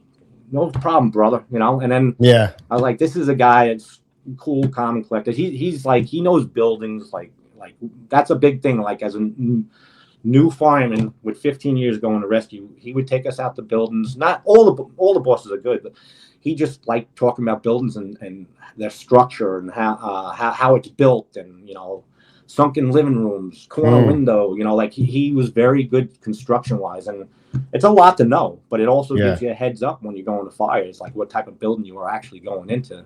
Yeah, maybe you have a little leg up. Like, all right, we're going into this type of building. I know there's going to be a dumbwaiter shaft or this. Yeah, and that. So, just a guy who just knew his experience. His experience with fires and building construction and knowing his buildings in his area or whatever. Yeah. Lucky convoy, man. Fucking A. So that was a, another tough fire, but, at least, I like I said, I would have been part of the problem. And I'll go back to 175. I remember a specific job too. 3-story, it was standing alone. Like I would call it a tenement or something. So we're up on the roof, fire on the top floor. Guys are operating below us. We're cutting, getting inspection holes, cutting the roof open. And there was a guy from another company all of a sudden he started screaming, everybody off the roof, everybody off the roof. So we're like, oh shit, this guy sees something. I'm like, all right. So a bunch of us they leave their saws, they put it, and then I was starting to go down the aerial. I'm 3 guys behind, not knowing what's going on the roof. I mean, I think what happened, it sat down a little bit, like the roof. So it's like a jump. That's all I can think of. So as we're going down the aerial, this guy, Vinny Franchini from 175, is like, where are you guys going? He said, get the fuck back up there. I was like, what? He says, you guys got people operating below you. You get back on that roof and you get it opened up. We need to vent this thing to the guys below. And then it snapped, and now I'll always remember that. So now,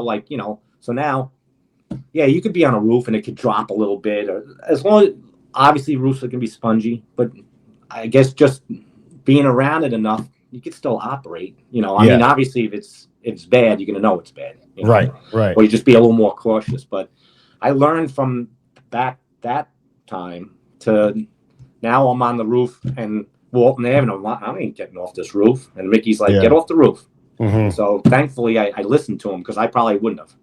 Right. Nobody wants to give up a roof, right? Right. Nobody wants to leave their position and the job they're doing. Yeah, how many times we were in there and Chief was like, all right, everybody out. I'm like, no, or the boss is like, no, we're fucking making a push, man. Let's go. Like, nope, you guys are out. Tons of times, right? You're hard. At a fire and they're pulling you out, and you got the ceilings pulled. You got a line operating. Yeah. It's like 10 more minutes. Yeah. If it's roaring, but give us 10 minutes. We'll put this thing out. Give us a few minutes to be like, maybe the chief was right. This is too dangerous. Yeah, this is okay. All right, but that's having a guy with experience overseeing everything and going, you know what, it's time to go. It's hard. That is such a hard, and we mentioned it's hard to tell guys to stop doing what they're doing, especially in an active fire, an active rescue, or something like that, man. So so what I learned going to rescues, like we're kind of coming in after the point. Like, all right, we're going. They give a 1075, we're going to it. What is kind of a cool thing is like, all right, so we have time to, we're getting changed on the back of the rig, but we're also, I feel like I became a better fireman in the sense that now we're listening to the radio as we're responding, and you're picking up certain things, radio transmissions, which is huge in this department, right? But we're hearing if something like there's a delay in water, you got picking up stuff that I would never when I was in regular companies, like I would never even think about listening up for, but like, all right, do we have problems with water? Is first, second due, undermanned, coming in, we're going to be delayed. And then we also would listen to the SOD radio, the police band, and you start picking up stuff, right? And you could tell if you're going to be pulling up to a job where we're probably going to work right away. This is going south ahead of time. So and we do talk it up in the back, even in like technical rescues or whatever. We're all right. What do you want to bring to this? What do you think we're going to need? So it kind of makes you kind of prepare yourself to what we're going to pull up to, and just by listening to radio transmissions, it's huge. Yeah, you guys pull up usually. It's add the rescue in the squad on a job, and the first 2 companies have already pulled up. or making their way into the building or hooking up, getting the line stretched. And you guys have you're listening for all that stuff. Like the first two companies, we're the first ones there. We're the ones that, have to make those transmissions, or the bosses have to make those transmissions. So that's all part of your size up, man. All part of your size up. Late, you'll know if a job's going great or something like that. And then if our boss is asking, what's going on the roof, all right. And we always do it. Like, all right, 30 trucks, roof man's got a great hole up here. We got it venting good. We give kind of like prompt them to say, the 30 truck did the job, blah, blah, blah. We're not taking credit for anything. Kind of sit back and kind of, and then some of the most rewarding jobs are like you get a young guy, like you're up on the roof, and you see this kid and maybe have a Proby patch on, and you're like, hey, you want to cut? And you give them the opportunity. It's like it's really cool. It's kind of cool to see their reaction. Like, wow, yeah. And then sometimes you like the senior man will call up from this, hey, thanks for taking care of my guy up there. Thanks for letting him cut. But how many guys go through their career not cutting a roof? Not cutting a roof out of fire. Yeah. A lot. That one time does a good job, and that kid is so pumped and he can't wait to do it again. Yeah. So, yeah. That's great. That's awesome. But radio transmissions, you can control a job. You could turn it from going south, where a chief is like, he doesn't know what's going on up there. And if he's getting mixed reviews or mixed radio communications, and you give him one that kind of gives you that extra, like we were saying, an extra 50, give us 10 more minutes, give us 15 more minutes, we'll be good. It's everything's fine. You can tell. I mean, even a junior fireman can tell just by radio transmissions if you're coming in late to the job on a multiple or whatever, if the job's going south or if it's all right. Like, you can hear it in the voices on the radio transmissions. Even like calm guys, even like you always want somebody to be calm, but you can even hear it in the calm guys' voices. Like, all right, they're not. It's extended. It was going here. Or then obviously you have the screamers, and you're like, holy shit, the whole building's coming down. And an apocalypse. Yeah. So, but radio transmissions really, even for a junior, even when I was a junior guy, I can tell, this is not sounding good. Yeah. So it's amazing, right? Like, as a young fireman, I forgot how many radios they had. Only maybe the boss and one other guy, right? Before everybody had a radio when I got on the job. So, it's crazy. When you got to rescue, who was the junior guy? Like, how many years? Rescue 3 is always known as being like a senior kind of rescue company. Well, when Brian Brown and myself went over, I know Captain Ellison wanted a minimum of like 14, 15 years. He wanted guys with time on, right? Yeah. I don't even remember who. I think we may have been the youngest guys, And it's so funny. So we used to have he retired, Lieutenant Williams. He used to love, you had your riding order, and we would put how many years of experience we had on.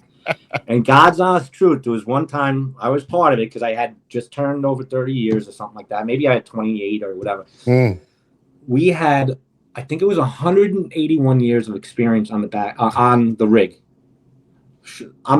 That's unheard of. 181 years. There was guys like, two guys had 32, one had 34, one had 20, like the lowest guy had like 27. I'm like, what the heck, and then then you had the years, like really not a lot of years, like maybe 145 years on the back.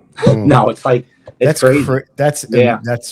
Very senior house, and they're it's getting younger now. Like there's not maybe one or two guys left that have 30 years, and then So I think the next range is like 20 plus.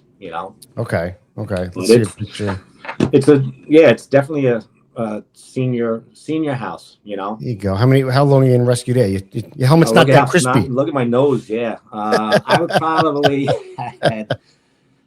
had 4 years in rescue there, maybe. Nice. Nice. So that's pretty cool. It honestly, it revitalized me. It's like all that. The training is like it's awesome. It's like I like when you go and do the training at the Rock and stuff, and all the stuff that we have. It's like going for me. It was like I like doing hands-on stuff. What was your favorite training? What was your favorite? I kind of like the rope stuff. Yeah. Okay. You did some crazy evolutions and stuff. Like they put you in a like a Stokes basket on like whatever the 6-story side of building 6, and basically they say you gotta trust your equipment and the guys operating it, and you're in a basket and you're the dummy, but you're the real dummy, and then they put you over the Stokes basket sideways, and then as it comes down, it levels off and comes down. Like, holy cow. Yeah. Oh, man. All of it's like, I learned better. You could give me a textbook and I could read it twice, and I'm like, it doesn't soak in my head. I need to see it done, you know? And there was, but there's so much incredible training that should be, you know, like everybody should get it. Like I said, the down firefighter one, I would think that would be an opportune time for the city to have every company do that, or like, it doesn't even have to be engine truck, you know, like everybody should have it. But if you want to just start off with the fast truck, they may come into situations like that. It's crazy. It's crazy good training and hard, you know, and it humbles you. I don't care how much time you have on the job. I always say, if you can't learn something every day, then you don't get it. You're not humble enough. I learned stuff like late in my career, like something as stupid as, you know, maybe I think it was in 175, and I remember a fire, and the guy was, there was a gate next door, and it's wrapped with chains and locks.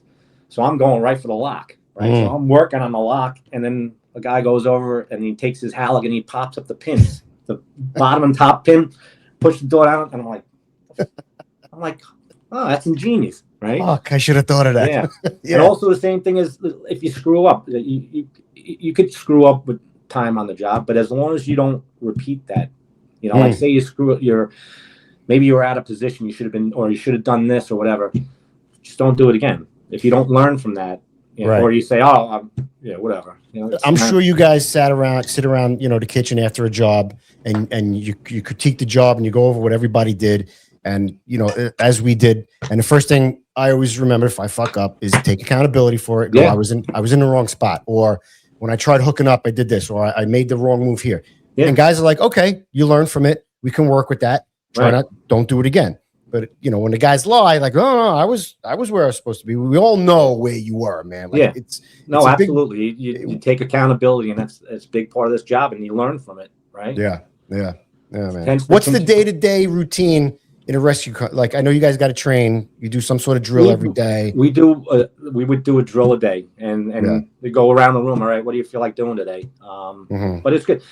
I know we worked a lot of patient packaging, you know, blacked out face piece, you know, getting a victim in the Stokes basket, a lot of rope evolutions and stuff like that. Yeah. I mean, it's like, you know, like we had our own training facility in Rescue 3. You know, you had your platform, you could do rope stuff. You had a sewer grate in the bottom. You could, you know, lower a guy in there, you know, on air, and you know, package a guy. Packaging, I think, was like a big one. Like we didn't really do, not saying we didn't do a lot of rope stuff, but like we just did so much of that, you know.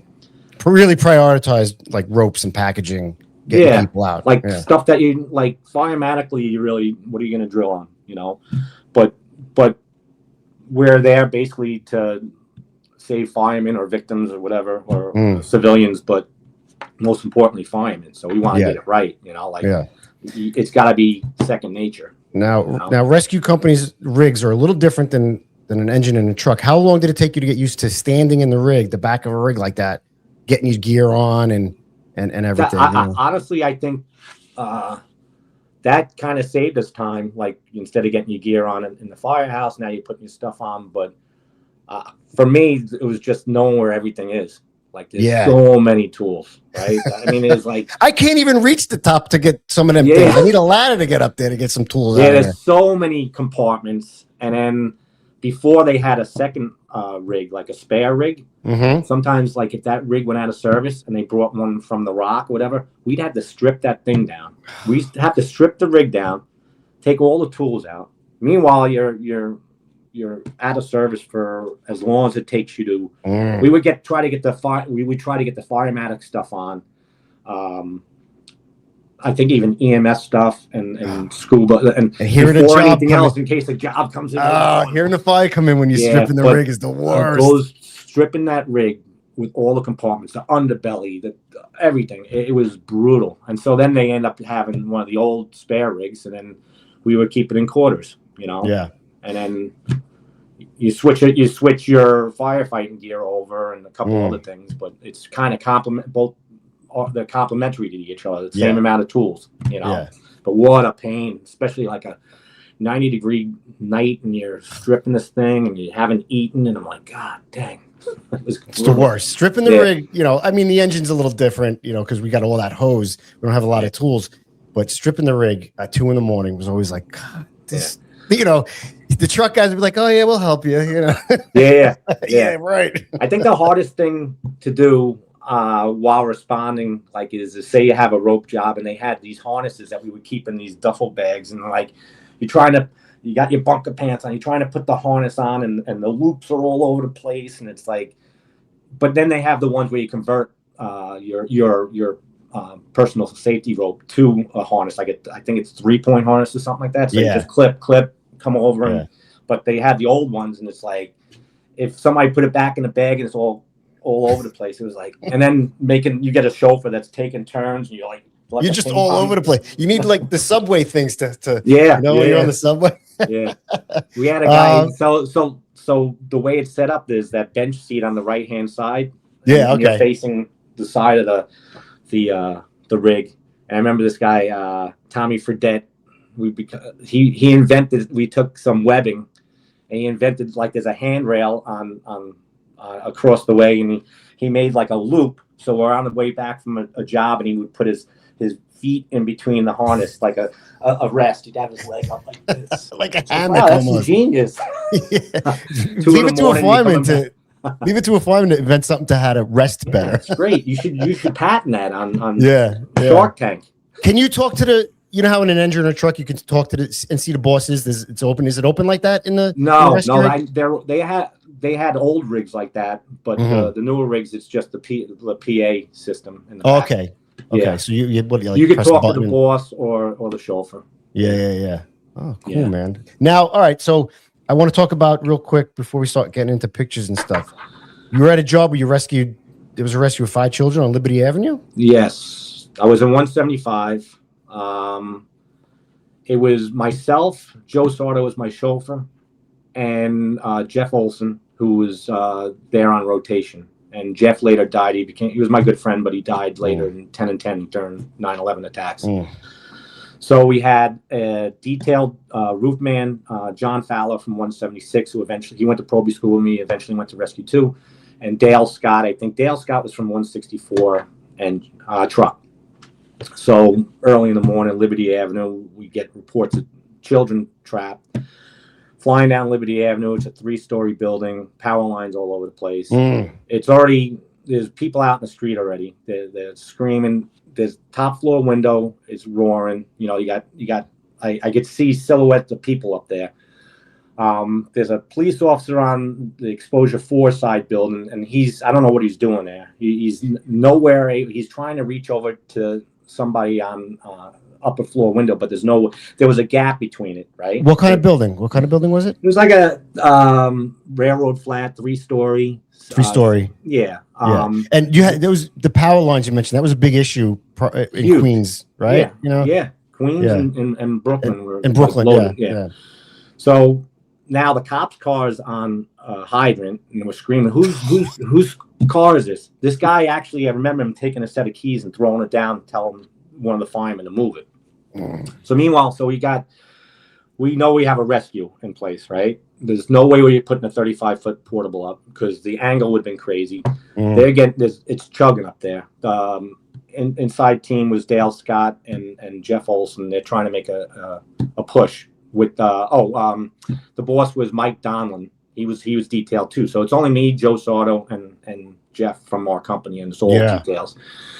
They're trying to make a push up there, but they fireballed like the stairway going up. So they're trying to make a push. So now so Joe Sardo is like, Jimmy, I'll get the aerial up, but we're going between power lines. And I said, got it. So now I have 2 little kids at home, right? I know no way I'm not making an attempt to get up there, right? So Joe puts he maneuvers it. He gets the aerial to the window, and he's just barely touching the power lines, right? He's like, you know what this means? I say, yeah, it could be charged, but I don't know. So I step on, hope everything's fine, right? So now I'm making that 1 second. That 1 second, you were like, all right, here we go. Here we go. Okay, right. Yep. So I send the ladder. I see as I get up, I think there's maybe 2 or 3 people there, but there's like little people, like little people, and there's the mother was shielding them, right? She's behind. I could see the mother, and I could see all these little kids, right? Part of the story is amazing to me. You'll know why. So I go up, and there's a little kid. I grab the kid, I take him out of the window, take him down the ladder. Joe Sardo comes up, meets me. I hand him off. Now I'm going back up, right? Second child, I think it was this girl. Her name was Patrice. She's like 6 years old, right? She's burning. Like, they're all burning. A couple of them are bleeding, right? Smoke's chugging. She's like, I say, come on, sweetheart, let's go. She's like, take my brother first. She tells me to take her. 6 years old. God's honest truth. If you read up on the article, the ages were every 2 years, 2, 4, 6, 8, 10. Right? Wow. So this 6-year-old girl is telling me to take her brother first, right? So I take the brother first. Now there's a cop coming up the aerial. He comes up, hand that one off. So now I go back up the third time, right? So now I said, no, you're coming with me. So I take Patrice, I take her down, hand her off to Joe Sardo again. So now I go up, get the fourth one, and it ends up being probably the 10-year-old.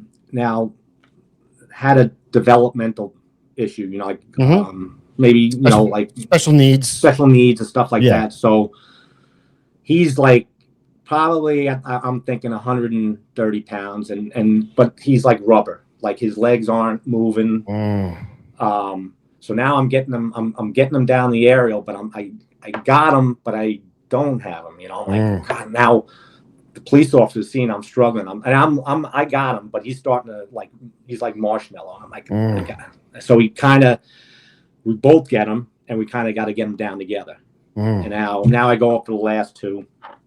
Ends up being probably the 8-year-old, and then now I got the mother. The mother was a big woman, and basically she doesn't want to come out. I'm like, and she's burnt. Listen, she's got 3rd-degree burns on her, smoke inhalation. She's bleeding from the glass and all that. So she ends up coming out feet first, and then I just like one after another. Let's go, boom, boom. We get her down, and now it's over, right? The fire's over. You're like, wow, that was pretty intense, crazy, right? So we end up, like going back to the firehouse. We're just on cloud 9. Like we did good here. Everybody did good as a unit. Yeah. Everybody did. John Fowler got great cuts up in he's detailed for the day. He got great cuts in the roof. Jeff comes out, he's all suited up. Donlin, same thing. And we just go back to the firehouse, and it felt like, man, we want to get a case of beer, man. That was great. That was a great to do. But being that, I think I told you earlier, like Captain Dombrowski wasn't working that day. Obviously, it was the detailed lieutenant, and they put us in for a unit, and they put us in for a medal, and they squashed it downtown because we made that decision to put the aerial on the power line. So they come up with those things for your information or whatever, and it was like voltage and amperage on this. If they touched, it would have been electrified. And I remember the chief's name because I had later in my career, I saw him down at 9/11. I will not mention his name. And he squashed it from downtown, not knowing what we did. Like, he knew there was a rescue made, and he just said, nope, no, we're not giving it to them, because then the next firefighter that thinks he could do it is going to do it. So maybe it was a good thing, but we still got recognized. We did I did the Russo's on the Bay Firehouse magazine. That was, we went there. We got honored in Staten Island. I was living in Staten Island. We got honored by the councilman. So we got recognition, and I wanted it for everybody. So all those things it was fine. I mean, looking at it that way, like, oh, these guys put the aerial on the power line. The next guy that does it thinks it's okay because these guys did it, and if this guy gets zapped, right, then it's going to be. I guess I get that, but And it made sense if you read the article on it. Like if it was not insulated, or you put those plastic things over it's it. like Maybe it could have. Maybe we did get lucky, but we did a good thing because there's no way that we're getting in from the inside. I mean, I guess if you step right, you can't get them from the inside. You had no other choice. You weighed all your options, and that was the only choice to do. Yeah. I guess if you stepped on it and you got fucking zapped and thrown off, the guy would have to. Oh, I guess I have to. I probably would have had my same haircut now if I got zapped. You wouldn't have any eyebrows. Yeah. No mustache either. I don't have. Your mustache would have been gone too. Yeah. So you didn't get the A for that one, but did you get the A for? That was you on Cleveland Street. Yeah, on Cleveland Street. That was private dwelling, 2.5 story, and we got in second due, and then we just were good fire, chugging in the first floor, starting to go up second floor. So we're going to do our searches upstairs. So we're searching around, it's banked down, like kind of, they're putting portable ladders to the front of the house. And you're doing that, right-hand search and found the bed, all this other stuff. And I figure I'm almost done with the search. I go into the living room and I hear like coughing, and I'm like, I can't see crap. And I'm like, what the hell is that? So now I'm feeling around, and under like a sheet next to a coffee table is a little girl. Like, I guess she was like 7 years old. So now it's coming up the stairway, going up the stairway. Can't get her out that way. So I said, I need somebody at the front. Take that front window. We got a 1045, and basically take her to the window and kind of hand her off, and guys carried her down the portable ladder. So it was a portable that you handed her out to. Yeah. Wow. Awesome stuff. So, but that was pretty cool. That was my first. Yeah. What did you have, the irons for that? I had the irons. Yeah. Yeah, the irons. Second due, went floor above. Yeah. Reach around. Very cool, man. Yeah, it was pretty cool. A lot of the guys, when they make a rescue like that, when they hear something, they're always like, what the hell did I just hear? What was that? Like, you almost like you can't believe that you're hearing a cough or a kid crying or something like that. Like your brain is like this. Nobody's in here. You're doing the job. But a lot of guys I spoke to that have found somebody, the first thing they think of is, what the hell was that? Yeah. And it's a cough and it's a kid crying or something. But now think about technology, and now you got your thermal imaging camera, and then you'd be if back then they had it, I may have scanned the room and seen her under there, right? Right. Cameras. Yeah. And she was under a sheet. Yeah. Pretty well. Like in between the sofa and the coffee table, Yeah. So, but nowadays, like I said, with the thermal imaging cameras are a great tool if you know how to use it properly, right? But you could also, we saw, like, we had one of the guys, we had one that filmed, like, it could film as you're scanning with it. It was like a prototype, I think it was. And we saw like a footage of where they scan and they kind of missed the person. Like, you could see just a flash of orange or the discoloration, and then they made the search and they end up coming back and finding the person. But that first initial, but maybe they scanned too quick, but those are great tools. They really are. And it turned so wait, what year was that of the girl? So I think 2001 was at Liberty Avenue, and 90, I would say it was right as soon. I probably wasn't in the truck more than a year and a half, so 98 maybe. So it was late 90s, and the thermal engine. I don't know if wasn't out. They may have had the bigger ones. I'm not sure. I remember them being really big. I mean, I still wasn't on the job yet. Like the refrigerator, they carried a little refrigerator. It was like a fucking big, and then they got smaller and smaller. Now they're like, maybe it could have been. I'd have to research when they came out. You we didn't have, or did just bosses have them at the time? I think maybe bosses at the time had it. I think bosses at the time. Yeah. Now I think a rescue is positional. Like really? The officer, chauffeur, roofman, and irons. But. Yeah, so I've seen them now. They look like they're like the size of a cell phone. Yeah. And if you can scan, and if it sees a person or just something large, it'll show a different color. Thermal like layer. Yeah. The temperature is going to be different on a body, person. Yeah. So it's pretty wild. And then sometimes they have options where you could put, like the different colors. Like you could have color monitor or whatever. So fucking technology, man. Technology is so. We think that everything. Oh, we do it. We've been doing it this way forever. It works. But then when you see something, you go, "Wow, this will This will make our job a lot easier. With my ungloved hand, right? Who takes that glove off? Take your glove off and go like this. Yeah. No, I don't need to take my glove off. No, it's fucking hot up there. It used to be the ears, right? Yeah. But all right, cool, man. Let's I want to talk about your cook-offs real quick before we get into picture time. So when I first met you, you were like, I think you were bragging how good at meatballs I make a pretty good meatball. I remember that. I don't know. You're like, I do good meatballs. But no, it's fun. I started off doing it as a I think the first thing I did was a pancake cooking competition, and it was for FDNY hockey team. So it was like a benefit, So I think the prize was like a domestic flight for free 2 flights anywhere in the United States. So I go and I go to the competition. Actually, so I'm figuring out. I don't know how to make pancakes. I know basic pancakes. I say I got to do something. Wait, you go in a competition. You don't know how to make pancakes? No, I know how to make a basic pancake. How's that going to win? I got to do something. So I made one that tastes like a macaroon. So it had like a little cherry. And then to spoof it up a little bit, I made a chocolate covered piece of bacon next to it. Ooh, so nice. So now we're gonna do the cook-off competition at Pier 69 in Manhattan. Yeah. But we're invited the night before for a pre-party, and there's a fashion show. Yes, so there's a fashion show, right? It's a fashion show for women that their outfits are made of milk chocolate. So they're wearing bikinis made out of chocolate. So I'm like, man, this is cool, right? Was it the summertime? The summertime? So now we wanted to pay somebody to put the heat up so it would melt, right? These girls came out, they were beautiful, right? So basically we had to have 100 samples. So there's all 5 competitors, 1 from each borough. And so I do really well, right? Like the one guy comes up, he says, tomorrow you're going to win. So next day we get a table, right? So anyway, so that night we're partying we're just hanging out with all the models and stuff like that, and they're melting your mouth. We're drinking, so we're having a grand old time, But they never put the heat up in the building. We were gonna give them $100 to turn the heat up to 100 so it would melt.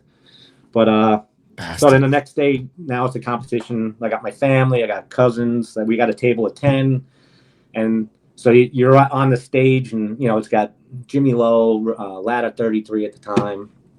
And so they introduce everybody, and you have a griddle up there, and you had like 10 minutes to do your pancake, and then the judges from Zaggett's comes, and he'll judge your food. So I totally flubbed this one. I got everything ready, and I do my interview great. My family's all waving, they're all happy for me. I forget to turn on the griddle, right? So it's like, all right, Manhattan goes first. He comes out. They test it. Oh, great. Now it's Jimmy Lowe from the Bronx. It's your turn, So I go, and I put the batter on it, and I'm like, oh. Now I'm like freaking out.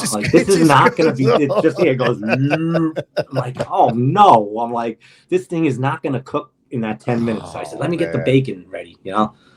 So I barely get it's a soupy mess, the pancake, but the bacon's good. So. It gets judged, and obviously I didn't win. But at the end of the cook-off, the guy, whatever his name, Mr. Zaggett, comes up and he says, "I just got to tell you, I heard about last night. And I heard you did really well. You didn't do it very well today." I said, "I know." He says, "But that chocolate-covered bacon was really, really good." And then after that, as a young fireman, you got to step up to the plate to cook, and you don't always hit home runs. I've flubbed up. Brian Brown busted my chop once. I made lasagna with the homemade, the pre-made lasagna things, but the recipe I forgot to add an ingredient. What, the pre-made pasta? Well, I was making lasagna, so I had this recipe I was following. I was like, I think I forgot to add something, so the lasagna came out like a brick. It didn't. It was, and they're all chewing it. They're like, "Oh, this is good, Jimmy." Brian, he ribbed me. So you don't always have good meals, but And then I just started doing. I did another benefit, an iron skillet cook-off. Yeah, I was gonna say, what are the iron skillets? Skillet was World Cares Fund, and it's a nonprofit. And what they do a really good thing. They go to all these disasters, not only in the United States, but all over the world. And basically, if it requires them bringing water or making, bagged lunches or for the rescue workers, they very good company. So I did my first competition there, and I ended up winning that one. Nice. I made flank steak pinwheels, but I also did a Rachel Ray thing too. I did Rachel Ray.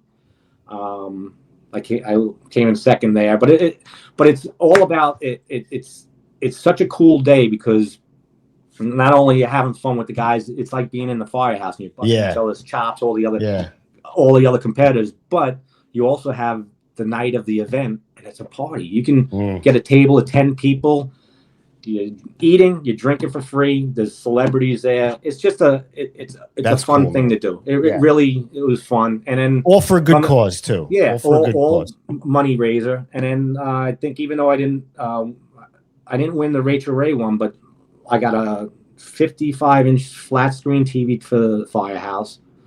All Rachel Ray's pots and pans. Nice. A $500 gift certificate to Trader Joe's or one of those places. But it was also fun to have like your kids there and just a fun night, you know. Like, but it's, you know what, you know how important the kitchen table is, and just a nice meal. You like guys being happy with, you know. Did you ever think? You ever think about applying for? Did you ever apply for like one of those shows like Chopped or like Kitchen? Oh, I thought I would love that, but I just don't know. I'm not very good with desserts, but I think it would be. But I used to watch that show and was like, what would I do? What would I do? Yeah, you know? They always. And I also got my chops busted because the first time I had the flank steak pinwheel was in. I'm going to bring up my buddy Eddie Fulford. That was his recipe, right? But he did his with prosciutto. wait. So I did it. He did it with prosciutto. I added bacon. He did it with this. I added. So I made it my own. Kind of like if you go to who came up with chicken parm? Everybody does chicken parm. So they always said I stole his recipe, but I just added a bunch of different things in it, and it became mine. So when I won it, they're like, that was Eddie Fulford's recipe. I said, like, all right, I'll take it, but you know, you had a competition with him. Who makes the best? I called him up and said, Eddie, I didn't think I stole it. I'm just reinventing it, you know. But I always thought about it. Like when I watch those Chopped shows, I always like, all right, what would I do? What are you gonna do with a gooey duck? What do they call it? Like, oh God, I don't know. So I don't know. But yeah. Was that your go-to meal though? The pinwheel in the firehouse? There's a bunch of them. Well, my nickname's J-Lo, but they started calling me the saucier at work because I used to make like poblano sauces and aiolis, and it was like the guys liked it. Like I used to make it and then fill these. We get those Costco squeeze tubes, and then I put the sauces in it and put the date. But I made a bunch of different ones, and it was just like good, you know. Like the sauce was great. You put it on it. It's like the Red Hot sauce. I put that blank on everything, you know. But yeah, I love cooking.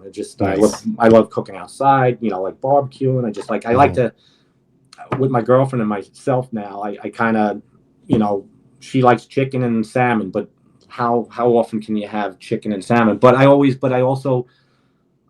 like to take things out of the refrigerator and invent different things. Take banana peppers. That's what can I? It's almost like you search around for stuff, but you know, but it was such an important part of the fire department too. Like you breaking bread at the table, right? Like that's where you could solve anybody's problem. You could have a guy that had a bad day, something that happened with him and his wife, and you take a beating while you're eating. They call it, right? You bust the guy's chops, but you're also, I want to. Hopefully, you know, like we had great cooks, and every firehouse I had great cooks.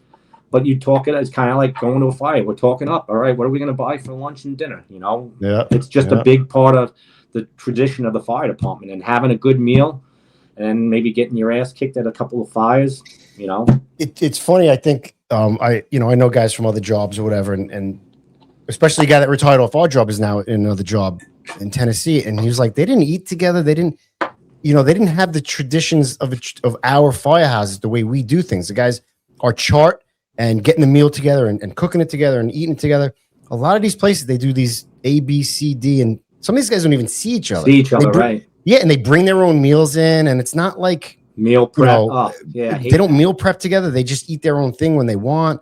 Like we're all, it's chow time. We're all sitting down together as a family. Like, so we have such a unique bond and brotherhood with that than a lot of other places. So, and cooking is a big part of that. That's where problems are solved, and the table, and you have a good meal with your brothers, and they're your family, right? Yeah, and absolutely. You don't want to be morbid, but that could be your last meal, like God forbid, Yeah, for sure, man, for sure. It's hey, let's get into some picture time now. How about that? Picture time. Picture time. One of my favorite times of the interviews. We'll go right here. Ooh. Yeah. Look at that. That's Mickey. Who we got in this picture? What's that? Yeah. Yeah. I like the black and whites, right? I do like it. Looks like an old time, picture. Yeah. Hello, my honey. Hello, my darling. Everybody's got a roof. Where's the horses with the steam fire truck behind? It does. It looks like there should be horses in this picture. Yeah. And 3 guys got roof hooks, man. Right? You guys all carry fucking. We love hooks. Yeah. Oh my God. God, I like that one. I think I popped this one up before. Yeah. So, yeah, there's who's in this picture? Do you know? Joe Clean, Matt Murphy, Glenn Perry, looking Dwayne Davis, and Sean Parker. Yeah. That doesn't look too long ago either. No, Joe Clean on the left just retired. He had 35 years on. He was a 26 truck guy. Oh, really? Joe Clean. Yeah. Nice. Great guy. Yeah. I almost have to force these guys to get out after 30. I'm like, dude, look I'm enjoying it. Like I feel like I was mentally ready. Yeah. I had a tough year, like with my sister and mother passing, and I just kind of knew I'm at that close to what I want to be with my dad. I want to do just like my dad did. And then I had a routine fire, real routine fire. And it was a rainy night. It was a converted 2-car garage. They turned into a machine shop. I'm driving. I go up. I take my thermal imaging camera. It's useless because the fire, the sprinkler's going off. There's fire on the first floor. And I go to put my flashlight on, and it goes dead on me. So now I'm searching around. I can see there's a guy in front of me. I can see the glow of the back of his jacket. And I'm bumping into crap. I'm bumping into work tables, acetylene torches.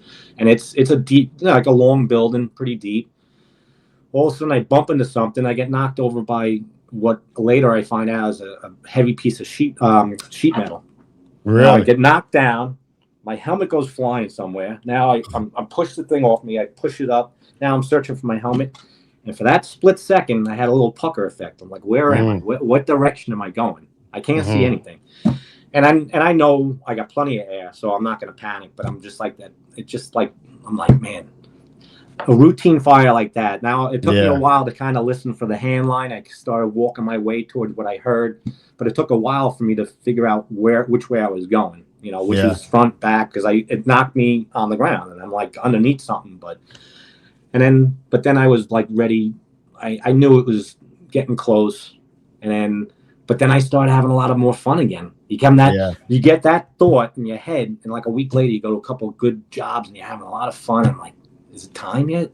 But then, like, point being is like you talk to these guys with 30 years, and they ask, hey, how you doing with retirement? Like, I'm only a year and a half in, but I'm like, I'm good. I'm like, you'll miss the guys, you'll miss the table, right? You'll miss a little.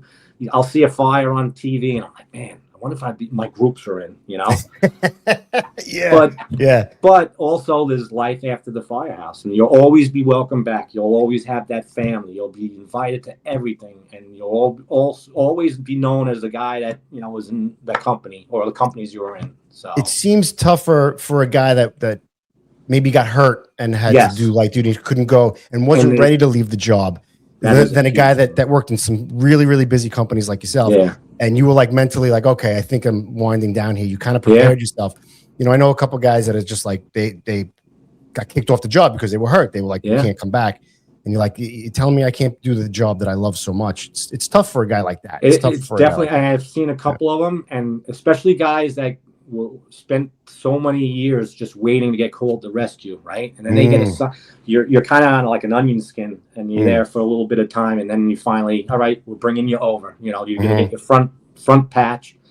Welcome to the company, and then they plan on doing 10, 20 years more of the career, and then like you said, they get hurt, and it's like my career.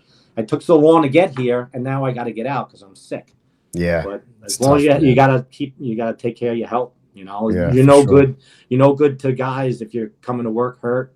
Or well, sick. that's another thing. Like, if you're not, number one, if you're hurt, you're coming in work hurt, you're a detriment to the job. Like, you can't, do the job properly, or mentally. If you just don't, you're like not into it anymore. I don't want to just, I didn't want to just fill a seat and be a warm body and not be into the job anymore, into going fire. So I was like, maybe I just needed a break. I don't know if I just was burnt out, at the time, but you're just like, I don't want to come in and not want to do anything. So like you had that feeling, right? One time, like I felt the same way. Like I was like, I don't know how long ago it was, but like, I don't care if I go to a fire tonight. Used to be, I want to go to a fire. How sick is that? I want to go to a job, but I'm like, go to a job. If I go and have a good meal and a cigar and I'm watching a really bad, I was a bad movie picker, but the guys lost so much of their life on watching bad movies that I picked. But I'd be like, if we go to a fire, that's great. But then again, like you said, it could just be a little time slot that maybe you need a break. Maybe it's time to go away for 3 days and kind of rejuvenate. And then I go right back to it. I was like, I want to go to fire, so it's got that seesaw effect, right? Yeah, for sure.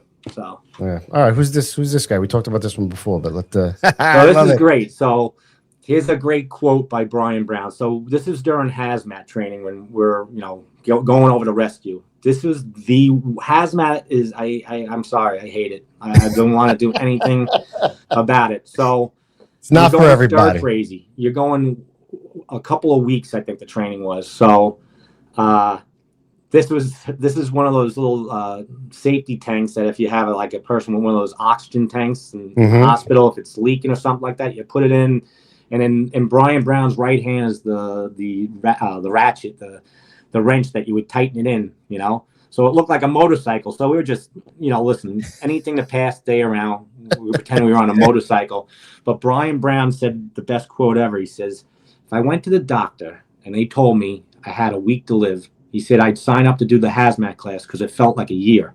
Isn't that a great quote? Yeah. It was brutal. That is great. And it's gotten worse now. Like you're almost like a biochemist by time. It's very hard. dry stuff, man. Any hazmat class we took was dry. And then we feed off the guys from rescue that transferred over from a squad. They were big. Squads were big on hazmat. So we always want, if we went to some hazmat incident, you either want the squad to get in before you, or you're hoping we're working with a guy that came over from a squad. You got to read up on a book on the way there. I'm like, well, a lot of hazmat now is like the lithium-ion batteries, right? Like, I think that's popping everywhere. I think that's going to be the next cancer-causing thing. I guarantee you, in a couple of years, we'll be, maybe if we talk about it again, because you come out of one of those, and even if you have your mask on or you take a little bit of a feed, we had one up over by 33 truck and end up, thought it was like a regular smoke walk and stuff like that. It was fire. We put it out, and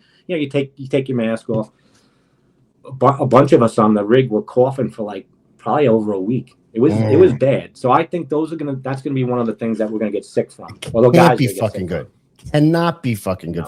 No. Smoke in general isn't good for you, but back in the days when it was wood and cotton or whatever, it's easy to take. But now, I haven't had to deal with a lithium ion that I know of. I certainly didn't take any of that smoke. Yeah. But Jesus, man, it looks. They light up so fast. They get so hot and such black smoke. And you barely can put them out, right? You gotta drag them out into the river and throw them in the river, man. Oh, that's a bad one. Remember I told you no head? Yeah, take that one out. Let's see. What's this? Oh, just you walking away. You walking away. There must be a fire up there. Let's go the other way. My daughter said, she's like, I found a picture. You're walking away. Take up rescue. Yeah, right. We don't need you guys. We don't need so you long. Guys. Yeah, it's 175. My friend Rob Matalone, he retired as a lieutenant. Really good buddy of mine. Had really great fireman. So nice. That actually, I forgot where that. They're just good people. Yeah.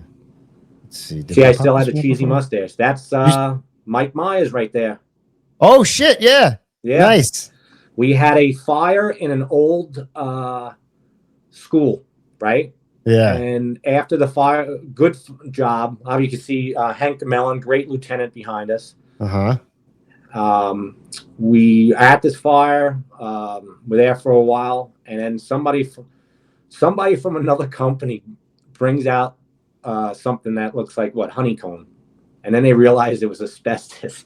Oh, no way. So I wish I put another picture in there. We have a picture of us. We had to strip down, right? They put the tent. It was freezing out. They strip us down, put us, hose us down, and they put us in these little blue outfits. And we had, I should have put it in with the pictures. Hey guys, somebody's raising bees in here, man. Yeah. Look at the honeycomb. Where's the bee? Somebody say the beehives. You mother.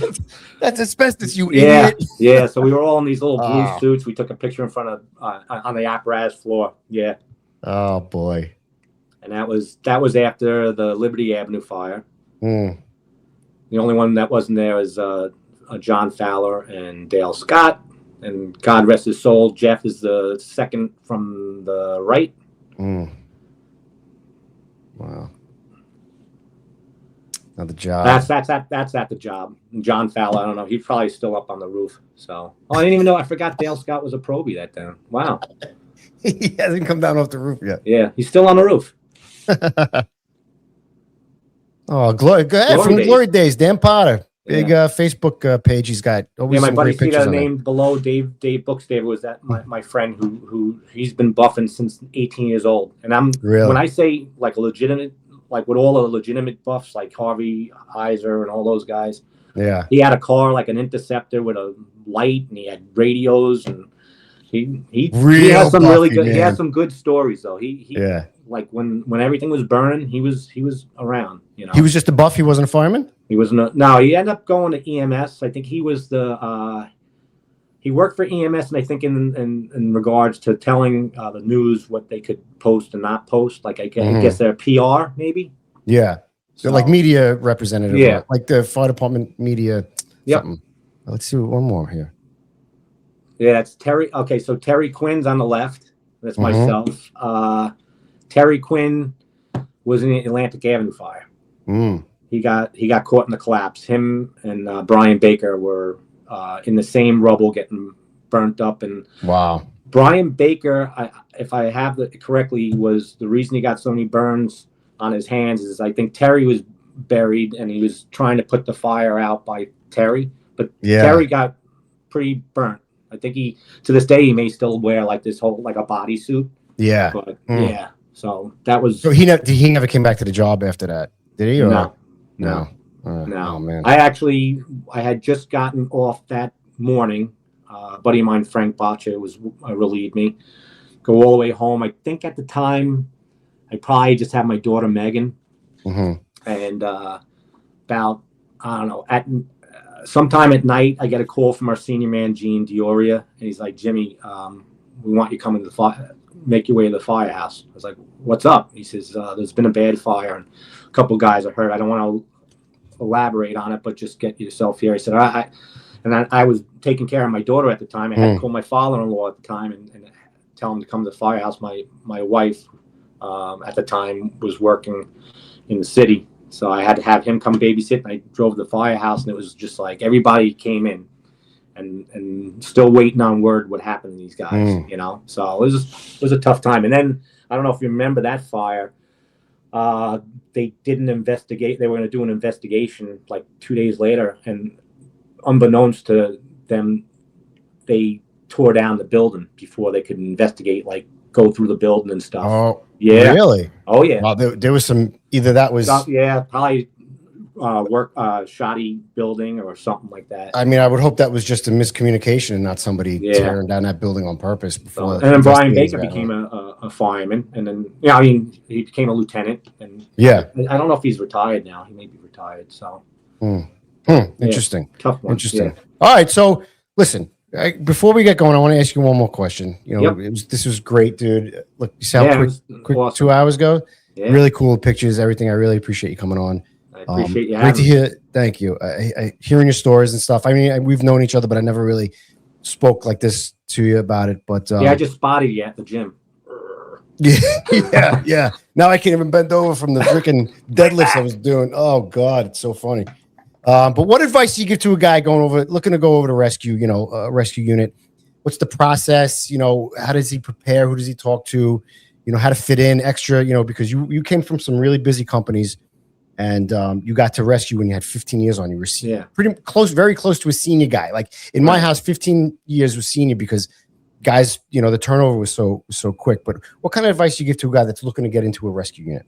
You got to be you have to be patient, right? Because I know the process is a lot different. Like you got to resubmit your paperwork. If the time lapses and they don't bring you over, you're not even considered. You got to keep putting it in.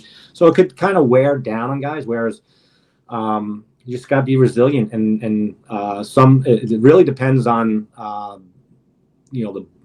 maybe the company commander, what he wants you to do. Like, you don't have to come visit all the time. You don't have to bring pastries all the time. Just if you want to come by one day and hang out with the guys, sit in the kitchen table just to get to know guys, kind of be, learn about the guys. Obviously the pedigree, if you come from good houses and stuff, and they know, obviously you got to be recommended by your officers from your previous house.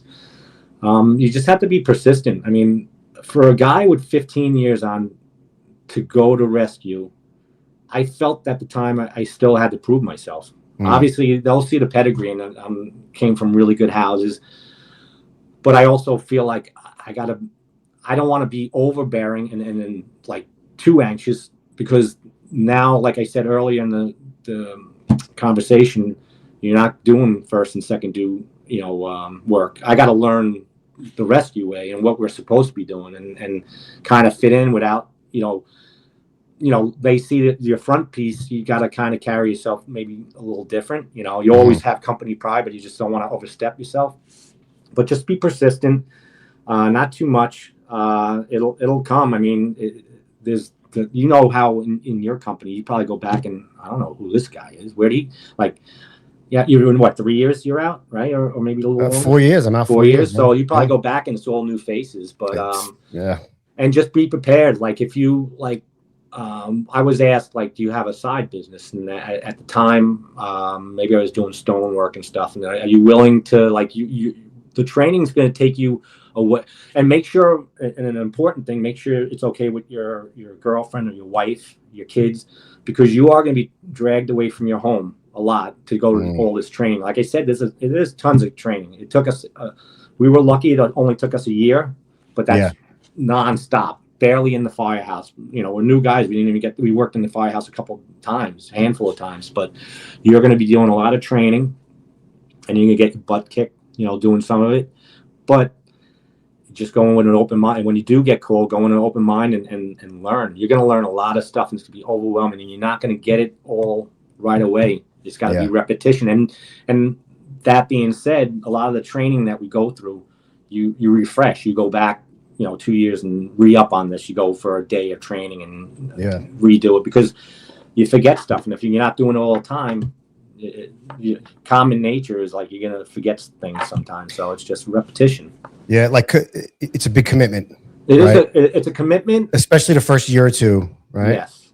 But one of the best things I ever did. I mean, you feel like, not that you're not well-rounded in your company, but I feel like, man, if I could see my resume and what I learned, and it makes you all the stuff, and you could use the stuff I learned there in everyday life. Now I'll be hoisting something on the roof and I'm doing a special. I don't need a special, I'm not, but I'm going through my knots, But it's muscle memory. It's your muscle memory doing it. But do you see guys that are overly aggressive or like overly pushy, or like maybe an ego when they come through the door and they got to check? You gotta that you leave at the door. You gotta be humble. I'm like, like I said, at the time I had that decent amount of time on, and I'm like, I gotta keep my mouth shut, keep up with the boss, because you're just getting the can right away, But you're gonna learn things and learn when to speak up, when not to speak up, and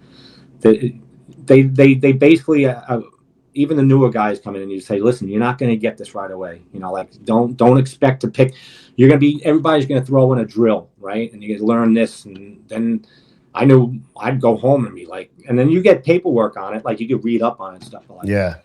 But you're like, what did I just what did I just do? What did I just learn? I just like 2 hours ago, I'm driving home and I'm like, how did I do that? Not, and I'm like, Yeah. So it's so much stuff they throw at you. They try not to overwhelm. And I'm sure they have before me and even maybe after me now. Maybe they get a guy that comes in and thinks he's, like come from a great house, but maybe does something that doesn't look good to other companies looking at that front piece. Maybe you shouldn't do that. Take you aside. Listen, we don't do that here.